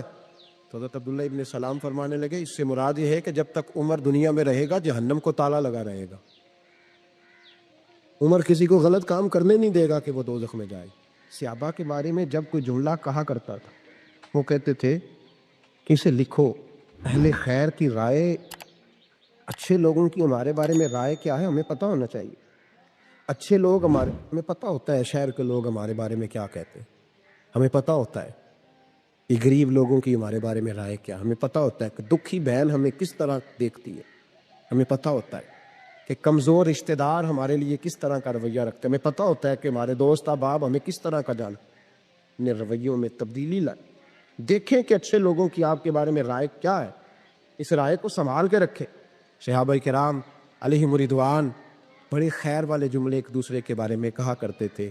حضرت علی فرمایا کرتے تھے کہ عمر دنیا میں اس طرح ہے جس طرح خدا کی رحمت کا بادل برس رہا ہے، اور جناب عمر فرمایا کرتے تھے اگر علی ہمارے درمیان نہ ہو تو ہم تو ہلاک ہی ہو جائیں، علی ہے تو ہم بچے ہوئے ہیں۔ ایک دوسرے کے بارے میں خیر کا جملہ ان کی زبانوں پہ رہتا تھا، اور وہ اس رائے کا لحاظ کرتے تھے، وہ اس رائے کا پاس کرتے۔ ہم لوگ بھول گئے ہیں، ہم کبھی سوچتے ہی نہیں کہ فلاں میرے بارے میں خیر کا جملہ کہتا ہے کہ نہیں، عام دنیا داروں کی بات نہیں۔ تو بھائی یہ دیکھیں کہ اچھے لوگ آپ کے بارے میں کیا کہتے ہیں، اس گواہی کو سنبھال کے رکھے، وہ گواہی صبح قیامت کام آئے گی۔ خیر کے جملے صبح قیامت، یہ زمین پر جو لوگ ہمارے بارے میں جملے کہیں گے یہ کرامن کاتبین لکھ کے لے کر کے جائیں گا۔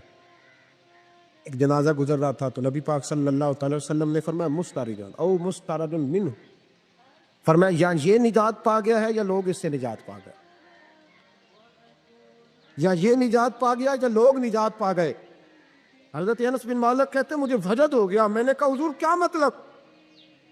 تو میرے محبوب پاک علیہ الصلوۃ والسلام نے فرمایا اگر تو یہ انسان اچھا تھا تو پھر آج نجات پا گیا ہے، اپنے خدا کی رحمت میں پہنچ گیا، اور اگر یہ برا تھا تو پھر دنیا اس سے نجات پا گئی۔ لوگوں کی جان چھوٹ گئی، لوگوں کی جان چھوٹ گئی، جان چھوٹ گئی۔ لوگ جنازوں پہ بھی کہتے ہیں اس نے بڑے قبضے کیے، اس نے بڑے ظلم کیے، اس نے بڑا کچھ۔ جنازوں پہ بھی لوگ باز نہیں آتے۔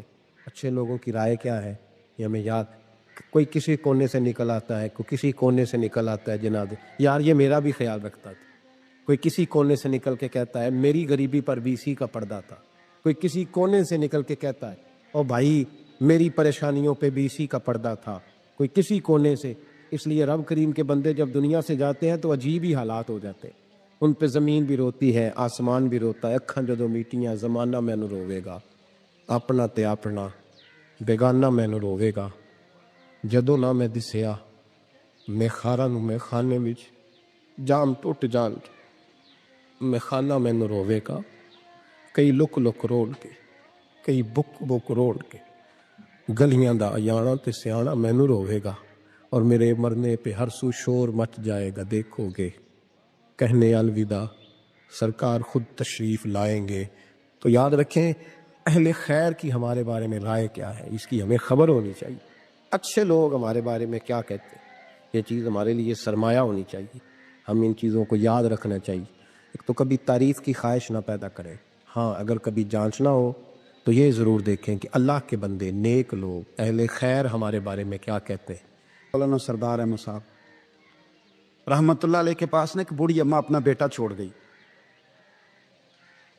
تو حضرت صاحب نے کو 2 4 5 مہینے رکھا، تو بعد میں اس کی اماں کو بلا کے کہا کہ کہیں تو بیوہ ہے، بیٹا تیرا یتیم ہے، میں نہیں چاہتا کہ اس کا وقت ضائع ہو، یہ پڑھنے پڑھنے والا کوئی نہیں، سارے نہیں بھائی پڑھنے والے ہوتے، اب یہاں علماء بیٹھے ہیں، میں بے ادب بھی نہ ہو جاؤں، کچھ پورے 8 سال لگا کے بھی آ جاتے ہیں، سند بھی ان کے پاس ہوتی ہے، ناراض نہ ہو جانا، یہ تو سب اچھے لوگ ہیں، سند ہوتی ہے پر پتہ پتہ کوئی نہیں ہوتا، یہ اعلیٰ حضرت نے لکھی ہے بات، سند ہوتی ہے، پوری ڈگری ہوتی ہے، اس پہ کئی لوگوں کے سائن بھی ہوتے، تو بہت سارے طالب علم ایسے ہوتے ہیں جو مدارس میں کہتے ہیں میں فاضل فلاں ہوں، لیکن کوئی شے پاس، تو مولانا سردار احمد صاحب محدث اعظم پاکستان رحمۃ اللہ علیہ اس بوڑھی کو کہنے لگے تیرا بیٹا کون دینا ہے، پڑھنا پڑھانا اس نے کچھ بھی نہیں، تو یتیم بچہ ہے، کل کو تو کہے گی کہ میرے بیٹے نے وقت ضائع کیا تو واپس لے جا۔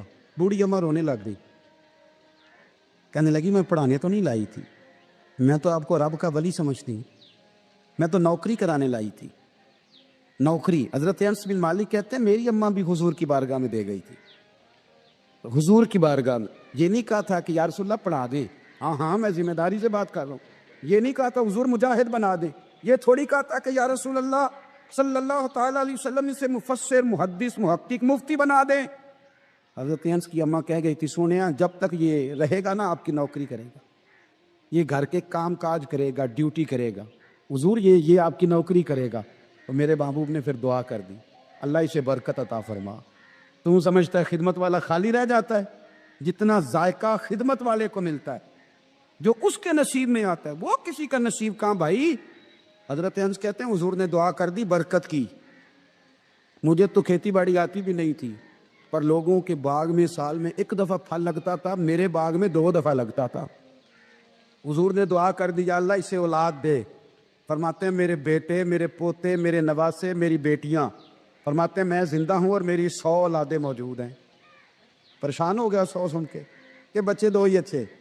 100 اولادیں میری موجود ہیں. حضرت انس بھی مولانا سردار احمد صاحب کے پاس نا چھوڑ گئی بچہ. کہنے لگی حضرت جی میں کو پڑھانے کے لیے تھوڑا چھوڑ گئی ہوں, میں تو اس لیے چھوڑ کے گئی ہوں کہ آپ مہربانی کریں, خدمت کرائیں. تو حضرت جی کہنے لگے کوئی ایسا کام ہی نہیں, خدمت والا کیا کراؤں. کہنے لگے پٹھے پوا لیا کرو. جی ان لڑ پہ نے کہنے بچے کام کر دیں مدرسے دا. حالانکہ اب کہاں بچے کام کرتے ہیں, اب تو گزر گیا دور, اب تو بچے کام کراتے ہیں. اب بچے بھی ناراض ہو رہے ہیں, گور گور کے دیکھ رہے ہیں. صحیح پہ رہا ہوں آپ کو, بچے کام کراتے ہیں, بچے کہاں کام کرتے. کہنے لگے یہ چارہ ڈالے کرے گا آپ کی بھینسوں کو. تو حضرت نے اس کو کہا کہ بی بی چارہ میری بھینسوں کو ڈالنے کے لیے میں نے بندہ رکھا ہوا ہے, تو جا لے جا. کہنے لگی ہاتھ باندھ کے حضور مہربانی کرے, رکھ لے, چارہ ڈالے گا. اور پتر توجہ سے چارہ ڈالنا حضرت کی بھینسوں کو. رونے لگی. حضرت نے رکھ لیا, مہینے کا خرچہ بھی دیتے. شام کو نا وہ سارا دن کام کرتا, شام کو آ کے پیروں میں بھی بیٹھ جاتا. حضرت جی لائیں تیل تھوڑا سا, پیر نہ دبا دوں.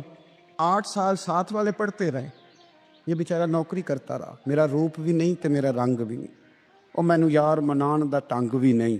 کبھی کبھی نا حضرت بلال حبشی فارغ ہوتے نا تو نبی پاک کی بارگاہ میں عرض کرتے حضور کوئی کام تو نہیں, سارے ہو گئے, حضور جاؤں ذرا. چلے جاتے. ایک دن سلمان فارسی کہنے لگے یا رسول اللہ یہ بلال کہاں جاتا ہے. فرمایا جا دیکھ کے تو آ.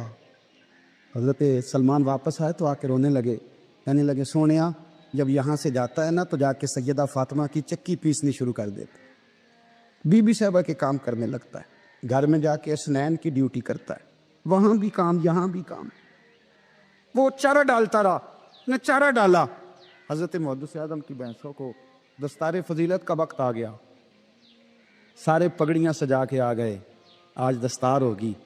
یہ نہ پیچھے ہو کے بیٹھ گیا, چونکہ پڑھا ہی نہیں تھا تو دستار کاہے کی. دستار تو اس کی جو پڑھے گا, ہم نے تو پڑھا ہی نہیں. ہم نے تو یار پڑھا, گھر پڑھا, ڈیوٹی کری. حضرت محدث اعظم رحمۃ اللہ علیہ کے ہاں جب اعلان ہونے لگا نا کہ اب دستار ہوگی, تو حضرت نے پہلا اعلان اس کا فرمایا. تو مت جان لا بندہ کپڑے بھی کدی کدی بدل دے نا. وہ کہتا ہے جس حال میں بھی تھا میں پلٹ کے دیکھنے لگا کہ پڑا پڑا ہے تو ہے, کوئی شے نہیں. تو یہ ماجرا کیا ہے. پیچھے سے اٹھ کے آئے تو کہتے ہیں باقیوں کی دستار کسی عالم نے کی, کسی صوفی نے کی, لیکن یہ بھینسوں کو چارہ ڈالنے والا جب آیا تو محدث اعظم نے فرمایا پگڑی کے بال کو کوئی ہاتھ نہ لگائے, یہ ساری دستار میں نے کرنی ہے. اور فرماتے ہیں حضرت بال بھی دیتے جاتے تھے اور آنسو بھی بہاتے جاتے تھے, ماتھا بھی چومتے تھے. اور فرماتے تھے دستار کے بعد چلا تو نہیں جائے گا یار, مجھے تو عبادت بھی نہیں رہ گئی, مجھے تو چابیوں کو بھی نہیں پتا کون سی کہاں رہتی ہے, جائے گا تو نہیں. تو رو پڑا. کہنے لگا سونے جائے تو وہ جس کے پلے کچھ ہے, ہو آتا جاتا تو ہے کچھ نہیں, مجھے کس نے رکھنا ہے, میں نے کہاں جانا ہے, ادھر کہاں تو ادھر ہی رہوں گا. وہ اس طالب علم کے سارے استاد بھائی کہتے ہیں اس نے دستار کرائی, پڑھا پڑھایا کچھ نہیں, پر جو مسئلہ اڑ جاتا تھا نا, وہ جو اڑ جاتا تھا نا, وہ جا کے اس سے پوچھتے تھے تو کتابیں کھولنے کی ضرورت نہیں پڑتی تھی. مولانا امجد علی صاحب اعظمی رحمۃ اللہ علیہ فرماتے ہیں یکدم اعلیٰ حضرت کا دروازہ کھلا. یہ بھی میرے اعلیٰ حضرت کی زندگی ہے, اسے بھی دیکھ. یکدم دروازہ کھلا تو بوڑھے امام کے پیروں میں جوتا کوئی نہیں, اور اعلیٰ حضرت سر پٹ دوڑے. میں قریب گیا, میں نے کہا حضور میں صدقے جاؤں, کہاں جا رہے ہو. کہنے لگے کسی نے بتایا میرا مرشد کا بیٹا ریلوے اسٹیشن سے گزرنے والا ہے, امجد علی دیر نہ کر یار, کہیں شہزادہ ناراض نہ ہو جائے, میرے مرشد کا بیٹا, میرے شیخ کا پوتا, یار ذرا جلدی کر. کہتے ہیں اعلیٰ حضرت دوڑے ریلوے اسٹیشن پہ. انہیں اگر فتوے لکھنے آتے تھے کل کے رضا ہے خنجر خونخوار برق بار, تو وہ یہ بھی کہا کرتے تھے کیسے آقاؤں کا بندہ ہوں رضا. بول بالے میری سرکاروں کے. دوڑے گئے ریلوے اسٹیشن پہ, اور بوڑھے شیخ صدر الشریعہ کہتے ہیں میں نے کہا حضور میں نہ چلا جاؤں. کہنے لگے نا پتر, میں نے بڑا نمک کھایا اس گھر کا, میں نے بڑی نوکری کری ہے, میری اپنی ڈیوٹی ہے, تمہاری تو نہیں نا. میرے شیخ فرماتے ریلوے اسٹیشن پہ حضرت کھڑے ہیں تو ایک مسافر اترتا, اس کے قریب جاتے ادب سے سلام لیتے تو کہتے ماریرا شریف سے تو نہیں کوئی آیا. کہتے ہیں وہ مسافر گزر جاتا, دوسرا آتا تو پھر قریب جاتے, کہتے وہ اس کے آستانے سے تو نہیں آئے, ادھر سے تو نہیں کوئی آیا. کہتے سارے گزر گئے، جن مسافروں نے اترنا تھا اتر گئے، ٹرین چل پڑی۔ تو میں نے کہا حضور کسی نے آپ کو غلط اطلاع دی تھی، شہزادے تو آئے نہیں۔ کہنے لگے یار اطلاع غلط تھی یا ٹھیک تھی، پر یہاں تک آنے کا مزہ بڑا ہے۔ آپ سمجھ سکتے ہیں، اعلیٰ حضرت کے 2 بیٹے ہیں، حجت الاسلام مولانا حامد رضا خان صاحب اور مفتی اعظم عالم اسلام، دونوں شہزادے اتنے بڑے شہزادے تھے کہ دونوں اپنے اپنے وقت کے سب سے بڑے مفتی ہوئے۔ یہ بھی تو میرے اعلیٰ حضرت ہیں نا، اس کو بھی تو ذرا سمجھو نا۔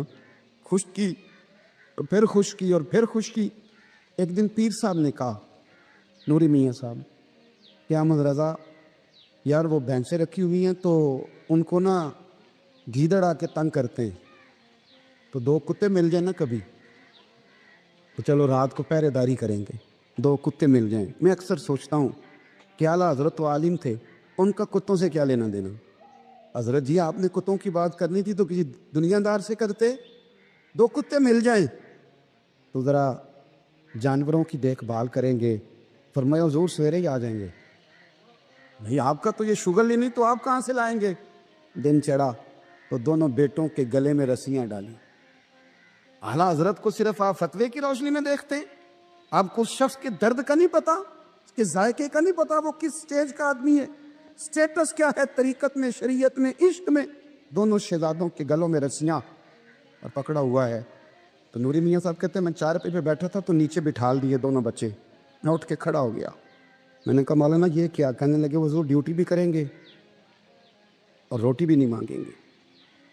جنہ تنا وچ عشق نہ رچیا کتے ہو نہ تھی چنگے، مالک دے کر راکھی کر دے صابر بھوکے ننگے۔ کدھر گیا ذوق، کدھر گیا وہ درد؟ اور پھر جب باری آئی رسول اللہ کے پیار کی، جب باری آئی نبی پاک کی محبت کی، تو پھر فاضل بریلوی کا قد اگر لکھنے میں کمال ہے نا، تو محبوب کے پیار کرنے میں بھی کمال ہے۔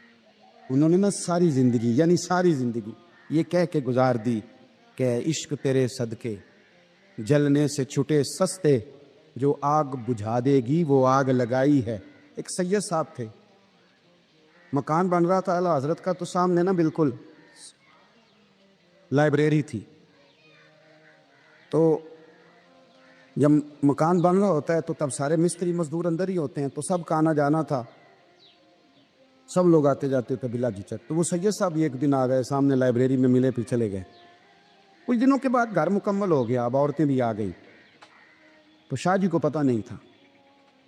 وہ پرانا ہی ماحول سمجھ کے نا، مولانا ظفر الدین بہاری کہتے ہیں پرانا ہی ماحول سمجھ کے تو اندر آ گئے، اور جیسے ہی اندر داخل ہوئے سامنے گھر کی عورتیں دیکھی، تو شاہ جی معذرت معذرت معذرت کرتے پریشان ہو گئے۔ اور پھر جب دوبارہ پلٹنے لگے تو اعلیٰ حضرت دوڑ کے گئے، ہاتھ چومے، کہنے لگے شاہ جی آپ کو تو پتہ نہیں تھا، اور آپ مہربانی کریں یہ معذرت والا لفظ واپس لیں، یہ میرے گھر کی عورتیں نہیں، یہ تو سیدوں کی باندیاں ہیں، یہ تو نوکرانیاں ہیں، آپ مہربانی کریں، یہ انداز آپ کا جو ہے یہ درست نہیں، آپ مہربانی فرمائیں اندر آئیں۔ اور پھر سارے خاندان کو لے کے پردے کے پیچھے کھڑا کیا اور کہنے لگے شاہ جی کو غلطی لگ گئی، انہوں نے ہم سے معذرت کی، اب ہم سارے مل کے ان سے معذرت کریں گے، اس لیے کہ یہ رسول اللہ کا خاندان۔ یار تھوڑا بہت 2-4 لفظ جس بندے کو آ جائے نا، 2-4 لفظ، میں ذاتی طور پہ نا آپ کو پتہ ہے میں تو نعت خانوں سے تو ہماری بنتی نہیں، بہت سارے نعت خان تو ہمیں ویسے ہی نہیں۔ میں کہتا ہوں نعت آنے لے جانے کا نام نہیں، نعت تو کلام کا نام ہے۔ کسی بزرگ کی بات پڑھو، کوئی مطلب اس میں کوئی ذوق ہو، کوئی درد ہو، یہ کیا بات ہوئی جو آج کل کام شروع ہے۔ لیکن آپ کو پتہ ہے ہم نعت خان کی بھی عزت کرتے ہیں۔ میں جس نعت خان سے نعت سنتا ہوں، میں دل کی قلب کی گہرائی سے اس کا حیا کرتا ہوں، میں اکرام کرتا ہوں، اللہ جان میں اعزاز دیتا ہوں، اس لیے کہ میں سمجھتا ہوں یہ جب بولتا ہے نا تو مجھے مدینے والے کی یاد آتی، یہ نبی کریم کی یاد دلاتا ہے، تو اس کا اعزاز ہے۔ اعلیٰ حضرت فاضل بریلوی رحمۃ اللہ تعالیٰ علیہ نے نبی کریم سے محبت کی، اور حضور سید عالم صلی اللہ علیہ وسلم سے تعلق رکھنے والی ہر شے سے محبت کی۔ انہوں نے اپنے ذوق کو کبھی پھیکا نہیں پڑنے دیا، ساری زندگی رسول اللہ صلی اللہ علیہ وسلم کا پیار۔ تھوڑے 2-4 لفظ میری طرح کسی شخص کو آ جائیں تو وہ ادب اداب کے دائروں سے نکل جاتا ہے، وہ ہر چیز کو کلو کال کے ذائقے میں رکھتا ہے۔ اس لیے ملا رومی فرمایا کرتے تھے سیٹھ آدمی ہونا، جیب میں پیسے ہوں تو اس کا پیر کوئی نہیں ہوتا۔ اگر کوئی عہدہ مل جائے بندہ کسی درجے پہ پہنچ جائے تو اس بندے کا بھی مرشد ہے، اور اگر 4 لفظ پڑھ جائے تو اکثر میری طرح کے بندے خلیفے ہوتے ہیں، مرید نہیں ہوتے۔ راز تو نہیں ہو گیا آپ لوگ؟ میری طرح کے لوگ نا خلیفے ہوتے ہیں، بتاتے ہیں 14 جگہ کا خلیفہ ہوں، تو سوال یہ ہے کہ غلام کس کا ہے؟ میری خلاف تھی وہ خدا کے بندے، غلامی اصل چیز ہے۔ اعلیٰ حضرت فاضل بریلوی رحمۃ اللہ تعالیٰ علیہ نا لوگوں سے پوچھتے، جب کوئی مدینے سے آتا، مکے سے آتا، حج کر کے آتا، تو پوچھتے مدینے گئے تھے؟ صدر الشریعہ رحمۃ اللہ علیہ فرماتے کسی نے کان میں آ کے کہا حضور وہ موچی حج کر کے آیا ہے، پکی بات ہے؟ حضور ہاں، فرمایا چلو چلیں۔ حضرت جی وہ لکھنا نہیں، وہ میں آ کے دیکھتے ہیں۔ حضرت مہمان اوے آ کے دیکھتے ہیں، کہتے دوڑنے لگے، وہ جوتے گانٹ رہا تھا، جا کے پوچھا حج کر کے آئے ہو؟ کہا ہاں۔ مدینہ شریف گئے تھے؟ وہ جس بندے کے پاس لوگ تاریخیں لینے جائیں تو ٹائم نہ ملے، بھائی آج مدینے گئے تھے؟ کہنے لگا جی بڑا کرم کیا سرکار نے، میں تو 1.5 مہینہ رہ کے آیا ہوں۔ کہتے ہیں جبہ کہیں، پگڑی کہیں، قلم کہیں، شاگرد کہیں، مرید کہیں، اور اندر نہیں، حجرے کے اندر چھپ کے کسی کی تعظیم نہیں، چوک میں موچی جوتے گانٹنے والا دنیا دیکھ رہی ہے، اعلیٰ حضرت جھکے اور موچی کے پیر چومنے شروع کر دیے۔ لوگ پکڑ دیں حضور یہ کیا؟ وہ بھی پیر، کہنے لگے پیچھے ہٹ جاؤ، یہ وہ قدم ہے جو میرے مصطفیٰ کریم کے در دولت سے ہو کے آئے، حرم کی زمین اور قدم رکھ کے چلنا، ارے سر کا موقع ہے وہ جانے والے۔ یہ ذائقہ، یہ درد، تو اعلیٰ حضرت نے نا ذوق والی زندگی گزاری، ادب والی زندگی گزاری، پریم والا وقت گزارا، عشق والا وقت گزارا۔ حضرت بلال حبشی کبھی سپہ سالار بنے تھے کسی جنگ میں، کسی صوبے کے گورنر بنے ہوں؟ بولو تو صحیح یار۔ ان کا تعارف کیا تھا؟ نبی کریم کے غلام، حضور کے نا جو ذاتی معاملات تھے نا، 20 انصاری نوجوان تھے جو ہر وقت نبی پاک کے پاس کھڑے رہتے تھے کہ حضور کوئی حکم کریں، 20، اور 34 سے لے کر 40 تک غلام ہر وقت حضور کی بارگاہ میں رہتے۔ حضرت بلال حضور کے ذاتی معاملات کی خدمت کرتے تھے، کوئی ایسی وہ جو تبلیغ کی یا دعوت کی یا جنگ کی یا جہاد کی کوئی ڈیوٹی نہیں وہ کرتے، ذاتی خدمت سرکار کی۔ حضرت عمر فاروق وہ شخص ہیں کہ جنہوں نے کبھی کسی بندے کو خاطر میں نہیں لائے، لیکن جب حضرت بلال آتے تھے نا تو جناب عمر اٹھ کے کھڑے ہوتے تھے، کرسی چھوڑتے تھے، اور پھر ایک نعرہ لگاتے تھے، کہتے تھے یا بلال انت سیدنا، بلال تو ہمارا سردار ہے یار، تو ہمارا، یعنی عشق کا ذوق پورا کرنا انہیں بھی آتا تھا۔ اس لیے میرا مشورہ ہے، میری رائے ہے، اور جو میرا حکم ماننے والے ہیں ان کے لیے میرا حکم ہے کہ ذوق نہ کبھی بھی خراب کرنا، کبھی بھی نہ ذوق نہ خراب کرنا، اپنا لطف۔ میں نے کئی دفعہ، میں پہلی دفعہ مدینہ شریف حاضر ہوا تو ایک بابا جی میرے آگے آگے تھے، تو ان کو نا دھکے مار رہا تھا، وہ سامنے کھڑے ہوتے ہیں نا، اللہ خیر فرمائے، اپنی اپنی ڈیوٹی ہے نا، ان کی بھی ایک ڈیوٹی ہے نا جی، تو وہ دھکے مار رہا تھا، تو بابا اسے کہہ رہا تھا تیری خیر ہو گئے پہرے دارا روزے دی جالی کیوں ملین دے، انہیں پھر دھکا ماریا تو پھر ان کا کہا تیری خیر ہو گئے پہرے دارا۔ میں نے، وہ بالکل ان پڑھ بابا جی تھے، پر مجھے انہوں نے بہت بڑی بات سمجھا دی، میں نے ان سے بڑا سیکھا، نمبر پہ ذکر کر رہا ہوں۔ وہ تیسری دفعہ پھر دھکا مارا، اندر تیری خیر ہو گئے پہرے دار روزے دی جالی، تو بابا جی باہر نکل آئے، تو میں بھی پیچھے نکل آیا، تو میں نے کہا بابا جی یہاں کچھ انہوں نے بنگلہ دیشی اور ہندوستانی بھی رکھے ہوئے ہیں، پر یہ تو عربی تھا خالص، انہوں کدوں تہاڈی بھی سمجھ آؤندی سی، تسی پنجابی دا شعر سنائی جا رہے ہو۔ کہنے پتر مینوں بھی پتہ ہے انہوں نہیں سمجھ آ رہی، پر میں تے اپنا رانجھا پہ راضی کردا سا، مینوں پتہ ہے انہوں کا او یار اسی رانجھا بھی تے راضی کرنا ہے کہ نہیں، کہ ساری زندگی کیلو کال کے جھگڑے میں پڑے رہنا ہے۔ اے عشق تیرے صدقے جلنے سے چھٹے سستے، جو آگ بجھا دے گی وہ، اور ایک جگہ پہ اعلیٰ حضرت کہتے ہیں جان دے دی وعدہ دیدار پر، ہم نے جان دے دی، خالی اس نے وعدہ کیا تھا کہ آؤں گا، آیا نہیں تھا، پر جان ہم نے پہلے دے دی۔ تو اس لیے نا ذوق، شوق، پیار، وارفتگی، محبت اساتذہ کے لیے، بزرگوں کے لیے، علماء کے لیے، مشائخ کے لیے، بڑوں کے لیے، نہ ذوق نہ کبھی خراب ہونے پائے۔ ہارون رشید ایک دن سوچنے لگا کہ یہ محب اور محبوب میں فرق کیا ہوتا ہے، تو وہ کہتا ہے میں اپنی چھت پہ، بالکنی پہ، چبارے پہ ٹہل رہا تھا، تو میری اچانک نظر پڑی تو ایک درویش بابا گزر رہا تھا، بہلول دنا۔ ہارون رشید کہنے لگے بابے کو تو ذرا بلاؤ۔ اوپر جو اس کے ساتھ 2-3 سپاہی تھے، انہوں نے ایک رسی باندھ کے نا ایک ٹوکری کے ساتھ، بڑی مضبوط ٹوکری نیچے پھینکی، اور نیچے جو سپاہی تھے ان کو اشارہ کیا، انہوں نے بابے کو پکڑا، ٹوکری میں بٹھایا، اوپر والوں نے کھینچ لیا۔ بابا جی ہارون رشید کے سامنے بیٹھے ہیں، تو ہارون رشید کہنے لگا ناراض نہ یہ کہ ایک مسئلہ پوچھنا تھا. تو کہنے لگے بادشاہ لوگ ہو نا مسئلے پوچھنے کا بھی اپنا ہی انداز ہے. بادشاہ لوگ ہو نا یہ کیا طریقہ ہوا گرفتار کر کے مسئلہ پوچھنا تھا. چلو پوچھو. ہارون رشید کہنے لگا بابا یہ بتائیے آپ اللہ تک کیسے پہنچے؟ آپ اللہ تک کیسے پہنچے؟ تو اللہ کے بندے بہت زیادہ باریک باتیں نہیں کرتے جن کی سمجھ نہ آئے. وہ دو ٹوک بات کرتے, وہ الجھاتے نہیں, وہ تو سلجھاتے ہیں. وہ تو دو ٹوک بات کرتے ہیں موٹی سی. حضرت باعث بستامی سے کسی نے پوچھا رب تک کیسے پہنچنا ہے؟ فرمایا 2 ہی قدم ہے. کا کیا مطلب؟ کہنے لگے ایک قدم اپنے نفس پہ رکھ لے, دوسرا اللہ کے قریب چلا جائے گا. نہیں لمبے چوڑی جھگڑے کی بات نہیں, موٹی سی بات ہے. نفس کی خواہشیں کچل دے, یہ دب گیا تو سامنے تجھے منزل نصیب ہو جائے. کا کیسے پہنچے اللہ تک؟ تو حضرت بہلول دانا رحمۃ اللہ تعالیٰ علیہ مسکرائے اور مسکرا کے کہنے لگے بادشاہ بالکل اسی طرف پہنچاؤں جس طرح ابھی زمین سے تیرے تک پہنچاؤں. اس نے کہا نہیں سمجھ آئی. فرمانے لگے بادشاہ جو ہوا, بادشاہ جو ہوا, بادشاہوں کو تو نہیں نہ سمجھ آتی. کہا دیکھنا ہارون رشید اگر میرا تجھ سے ملنے کو دل کرتا تو میں ایک درخواست لکھتا, پھر کسی وزیر سے سفارش کے دستخط کراتا, پھر وہ جمع کراتا, پھر تو ٹائم دیتا, پھر جس دن تو ٹائم دیتا اس دن لائنیں لگتی, پھر میرا بھی نمبر آتا.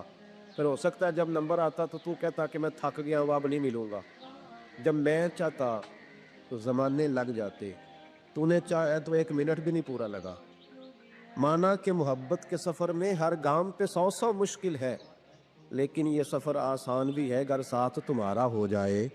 کا مسئلہ اصل یہ ہے کہ جب بندہ محب بنتا ہے تو اس کے لیے بڑے مسائل ہوتے ہیں, اور جب محبوب بن جائے پھر 1 منٹ بھی نہیں لگتا.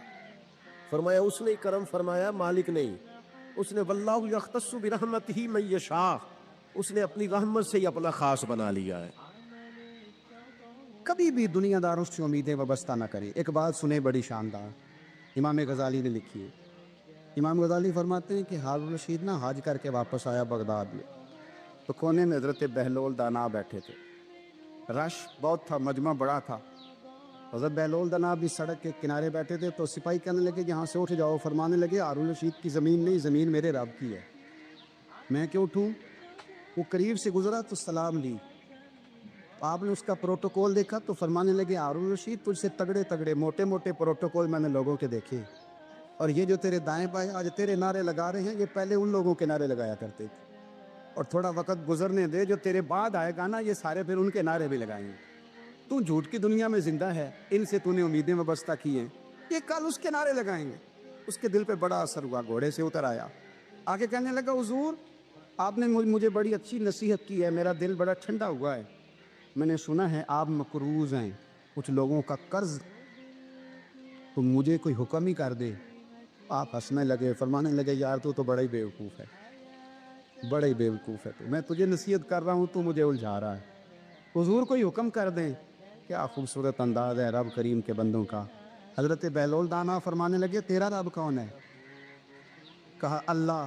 تو فرمایا میرا کون ہے؟ کہا اللہ. فرمانے لگے یہ تو نہیں نہ ہو سکتا کہ اللہ ہارون رشید کو دیتا رہے اور بہلول دانا کو بھول ہی جائے. یہ تو نہیں نہ ہو سکتا کہ ہارون رشید کو دیتا رہے اور بہلول دانا کو بھول جائے. فرمایا اس کا دل, اس کا ارادہ ہوا, ارادہ قدرت ہوا کہ بہلول مقروض رہنا چاہیے. تو اگر رب مجھے رکھنا چاہتا ہے, دکھ قبول محمد بخشا, راضی رہن پیارے, اگر وہ چاہتا ہے میں مقروض رہوں تو میں بھی چاہتا ہوں کہ میں مقروض ہی رہوں. یہ تو نہیں نہ ہو سکتا کہ تجھے دے اور مجھے نہ دے. فرمایا میری تجھ سے کوئی امید نہیں, مجھے جب بھی دے گا میرا رب بھی دے گا, اور وہ دے گا تو پھر انشاءاللہ خزانے کھول کے دے گا. دنیا داروں سے امیدیں وابستہ کرنا, لوگوں کے پیچھے, یہ چھوڑ دیں, آپ بے چین رہیں گے. حضرت بہلول دانا رحمۃ اللہ علیہ سے بھی ایک شخص کی ملاقات ہوئی. تو بعض بندے ہوتے ہیں نا, انہیں 2-4 پہیلیاں یاد کرنی ہوتی ہیں, 2-3 کہانیاں. وہ کہتے ہیں جی میرا کسی مولوی نے سوال کا جواب نہیں دیتا, منا کر دیتا ہاں جی کوئی مولوی میرے بھی سوال کا جواب. تو چونکہ آپ کا ارادہ ہی نہیں ہے سوال کا جواب لینے کا, آپ نے پہلے فیصلہ کر لیا ہے کہ میں نے سوال ہی ایسا کرنا ہے جس کا کوئی جواب. ہم لوگ پتہ کیا کرتے, بے معنی سوال. اس لیے نبی پاک صلی اللہ علیہ وسلم نے فرمایا ہے کہ جس نے دین کا علم اس لیے سیکھا کہ جاہلوں پہ رعب جمائے گا یا علماء سے بحث کرے گا, اللہ اسے جنت کی خوشبو بھی عطا نہیں کرے. بحث کرنے کے لیے علم نہ سیکھیں، عمل کرنے کے لیے علم سیکھیں، اور عمل کا رستہ اپنے لیے آسان کرنے کی کوشش کریں۔ عمل کا رستہ مسجد بولی منبر بولا، مسجد بولی منبر بولا، تہرا رضب کو کعبہ بولا، تہرا رضب کو کعبہ بولا، علی علی مولا، علی علی مولا، علی علی مولا، علی علی مولا۔ صاف زبان سے دل یہ بولا، صاف زبان سے دل یہ بولا، علی علی مولا، علی علی مولا۔ چاروں طرف مدحت کی فضائیں، چاروں طرف مدحت کی فضائیں، آؤ زمانے بھر کو سجائے، آؤ زمانے بھر کو سجائے، آج ظہور ہے مولا علی کا، آج ظہور ہے مولا علی کا، کیوں نہ خوشی میں نعرہ لگائے، کیوں نہ خوشی میں نعرہ لگائے، وجد میں آ کر نعرہ لگایا، وجد میں آ کر نعرہ لگایا، علی علی مولا، حیدر مولا، علی علی مولا، حیدر مولا، علی علی مولا، علی علی مولا، علی علی مولا، علی علی مولا۔ صاف زبان سے دل یہ بولا، علی علی مولا، علی علی مولا، تہرا رضب کو کعبہ بولا، علی علی مولا، علی علی مولا۔ اس بات پہ کیوں نہ کرے فقر موالی، اس بات پہ کیوں نہ کرے فقر موالی، سوچا نہیں بس ہم نے تو مانا ہے علی کو، بتلاتی ہے کعبے میں یہ موجود دراریں، اس گھر نے بہت ٹوٹ کے چاہا ہے علی کو، اس گھر نے بہت ٹوٹ کے چاہا ہے علی کو۔ اللہ تو اس کا مددگار ہوتا ہے نا، وہ تو پھر اپنے اس بندے کی مدد کرتا ہے نا، پھر وہ تو توانائی دیتا ہے نا، وہ تنہا نہیں چھوڑتا، وہ تو آنسوؤں والوں کے آنسوؤں پہ بڑا کرم فرماتا ہے، وہ تو قسم پرسی میں آ جاتا ہے، اس کی رحمت بڑھ کے استقبال کر لیتی۔ تو بھائی جب آپ پر اللہ کی حکمت کے تقاضے پورے ہونے لگیں اور زندگی میں کبھی کوئی ایسا وقت آئے کہ آپ محسوس کریں کہ تنہا رہ گئے ہیں اور کئی اپنے بھی مخالفین کی جماعت میں نظر آنے لگے ہیں، تو اس وقت پھر دل، روح، زبان اور ذہن کو یکجا کر کے سمجھ لینا کہ جب ساری دنیا ساتھ چھوڑ جاتی ہے تو رب کی رحمتیں اس وقت بھی ساتھ رہتی ہیں، اور اللہ کی مدد اس وقت بھی بندے پہ کرم نوازی کرتی ہے۔ ایک اور حدیث سنیں، لطف کی بات یہ ہے یہ بھی بخاری میں ہے،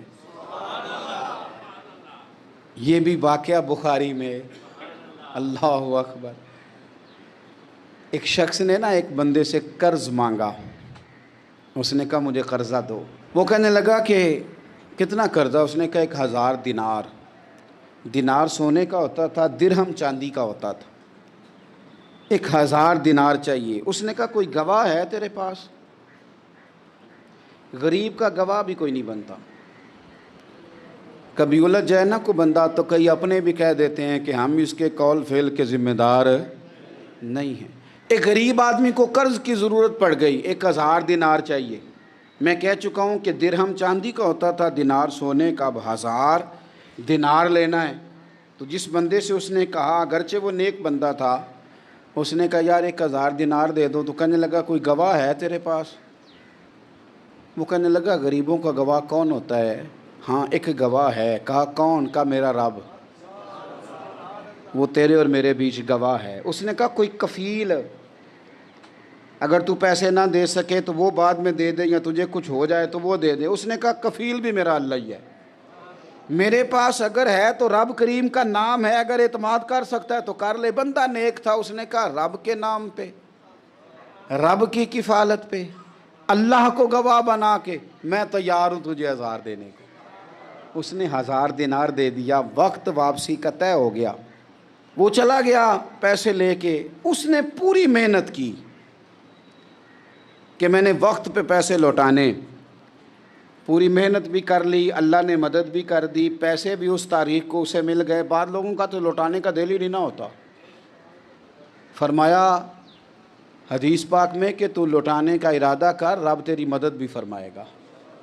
لیکن یہاں بہت سارے لوگ کہتے ہیں خیر ہے، ارادہ ہی نہیں، تو پھر جس طرح کا بندے کا گمان ہو رب بھی اسی طرح کا معاملہ فرماتا ہے۔ اس نے پیسے جمع بھی کر لیے اور واپس دینے کو تیار بھی ہو گیا، لیکن رستہ بحری جہاز کا تھا، کشتی کا تھا، دریا کے رستے واپس آنا تھا۔ اب وہ جب آ گیا دریا کے کنارے تو بڑی کوشش کی، پر وہاں اسے کوئی کشتی نہیں ملی۔ وقت پہ پیسے لوٹانے ہیں، سفر کرنا ہے، اب سواری میسر نہیں ہے۔ سوچ سوچ کے پریشان تھا کہ میں نے تو اللہ کے نام پہ لیے۔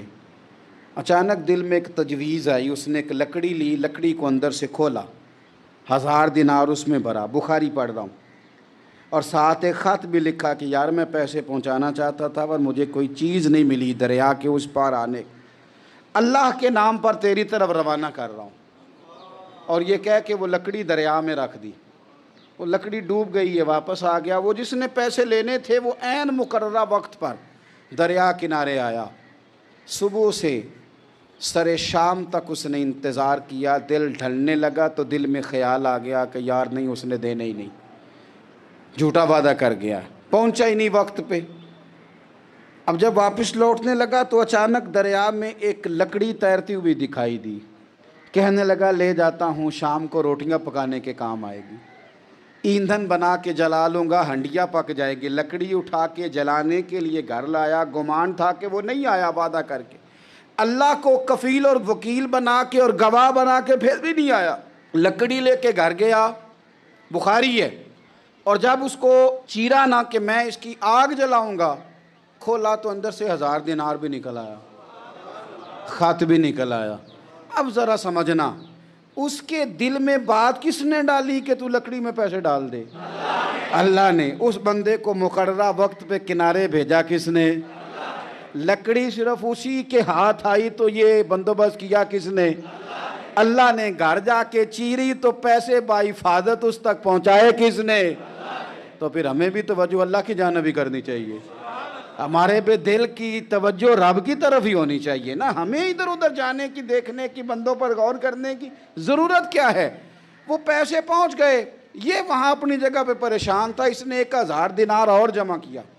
پھر دوبارہ ایک دن دریا کنارے آیا، کشتی مل گئی، بیٹھ کے اپنے اس بھائی کے پاس آیا، کہنے لگا دیکھنا مجھ پر بدگمان نہ ہونا، پیسے اس تاریخ کو بھی جمع کر لیے تھے، دریا پہ آیا تھا پر کشتی نہیں ملی تھی، پھر میں نے نا لکڑی میں ڈال کے خط ڈال کے تیری طرف بھیج بھی دیے تھے، لیکن آج میں پھر لے کے آ گیا ہوں۔ وہ کہنے لگا خوش ہو جا، جس رب کو تو نے میرا اور اپنا گواہ بنایا تھا اس رب نے میرے تک پہنچا بھی دیے ہیں۔ جب لوگ اللہ کو گواہ بناتے ہیں، رب کی جانب اپنی توجہ کرتے ہیں، اپنی چاہتوں، خواہشات اور اپنی ساری چٹھیاں اپنے رب کریم کی رحمت کی طرف روانہ کرتے ہیں، پھر اللہ اپنے بندوں کو مایوس نہیں کرتا، اللہ اپنے بندوں کو نواز دیتا ہے، اللہ تبارک و تعالیٰ اپنے بندوں پہ کرم نوازی کرتا ہے۔ او سنگیو، ساری امیدیں سیٹھوں، نوابوں، دنیا داروں سے کیوں وابستہ کرتے ہو؟ ساری توجہات کا مرکز کیوں ان لوگوں کو بناتے ہو جو تمہیں دنیا میں مضبوط نظر آتے ہیں؟ اپنی توجہات کا مرکز اپنے خدا کو بنائیے، اپنے مالک کی جانب اپنی ساری خواہشات کا رخ پھیر دیجئے، اپنی توجہات اپنے رب کی جانب کر لیجئے۔ وہ اپنے بندوں پہ بڑی کرم نوازی فرماتا ہے، وہ عزتوں کا بھی محافظ ہے، وہ پریشانیوں میں کرم نوازیاں فرمانے والا ہے، وہ ساتھ دینے والا ہے، وہ اس کی رحمت قریب آ کے بندے کو سہارا دیتی ہے، وہ اپنے فضل سے اپنے بندوں کی ہر مشکل میں دستگیری فرماتا ہے۔ اسیاں سے کبھی ہم نے کنارہ نہ کیا، اور تو نے بھی تو دل آزردہ ہمارا نہ کیا، ہم نے تو جہنم کی بہت کی تدبیر، پر مولا تیری رحمت نے گوارا نہ کیا۔ عدل کریں تے تھر تھر کمبن، اچیاں شانہ والے، تجھے تو فضل کریں تے بخشے جامن، میرے جے منہ کالے، آخر دعوایا ان الحمد للہ رب العالمین۔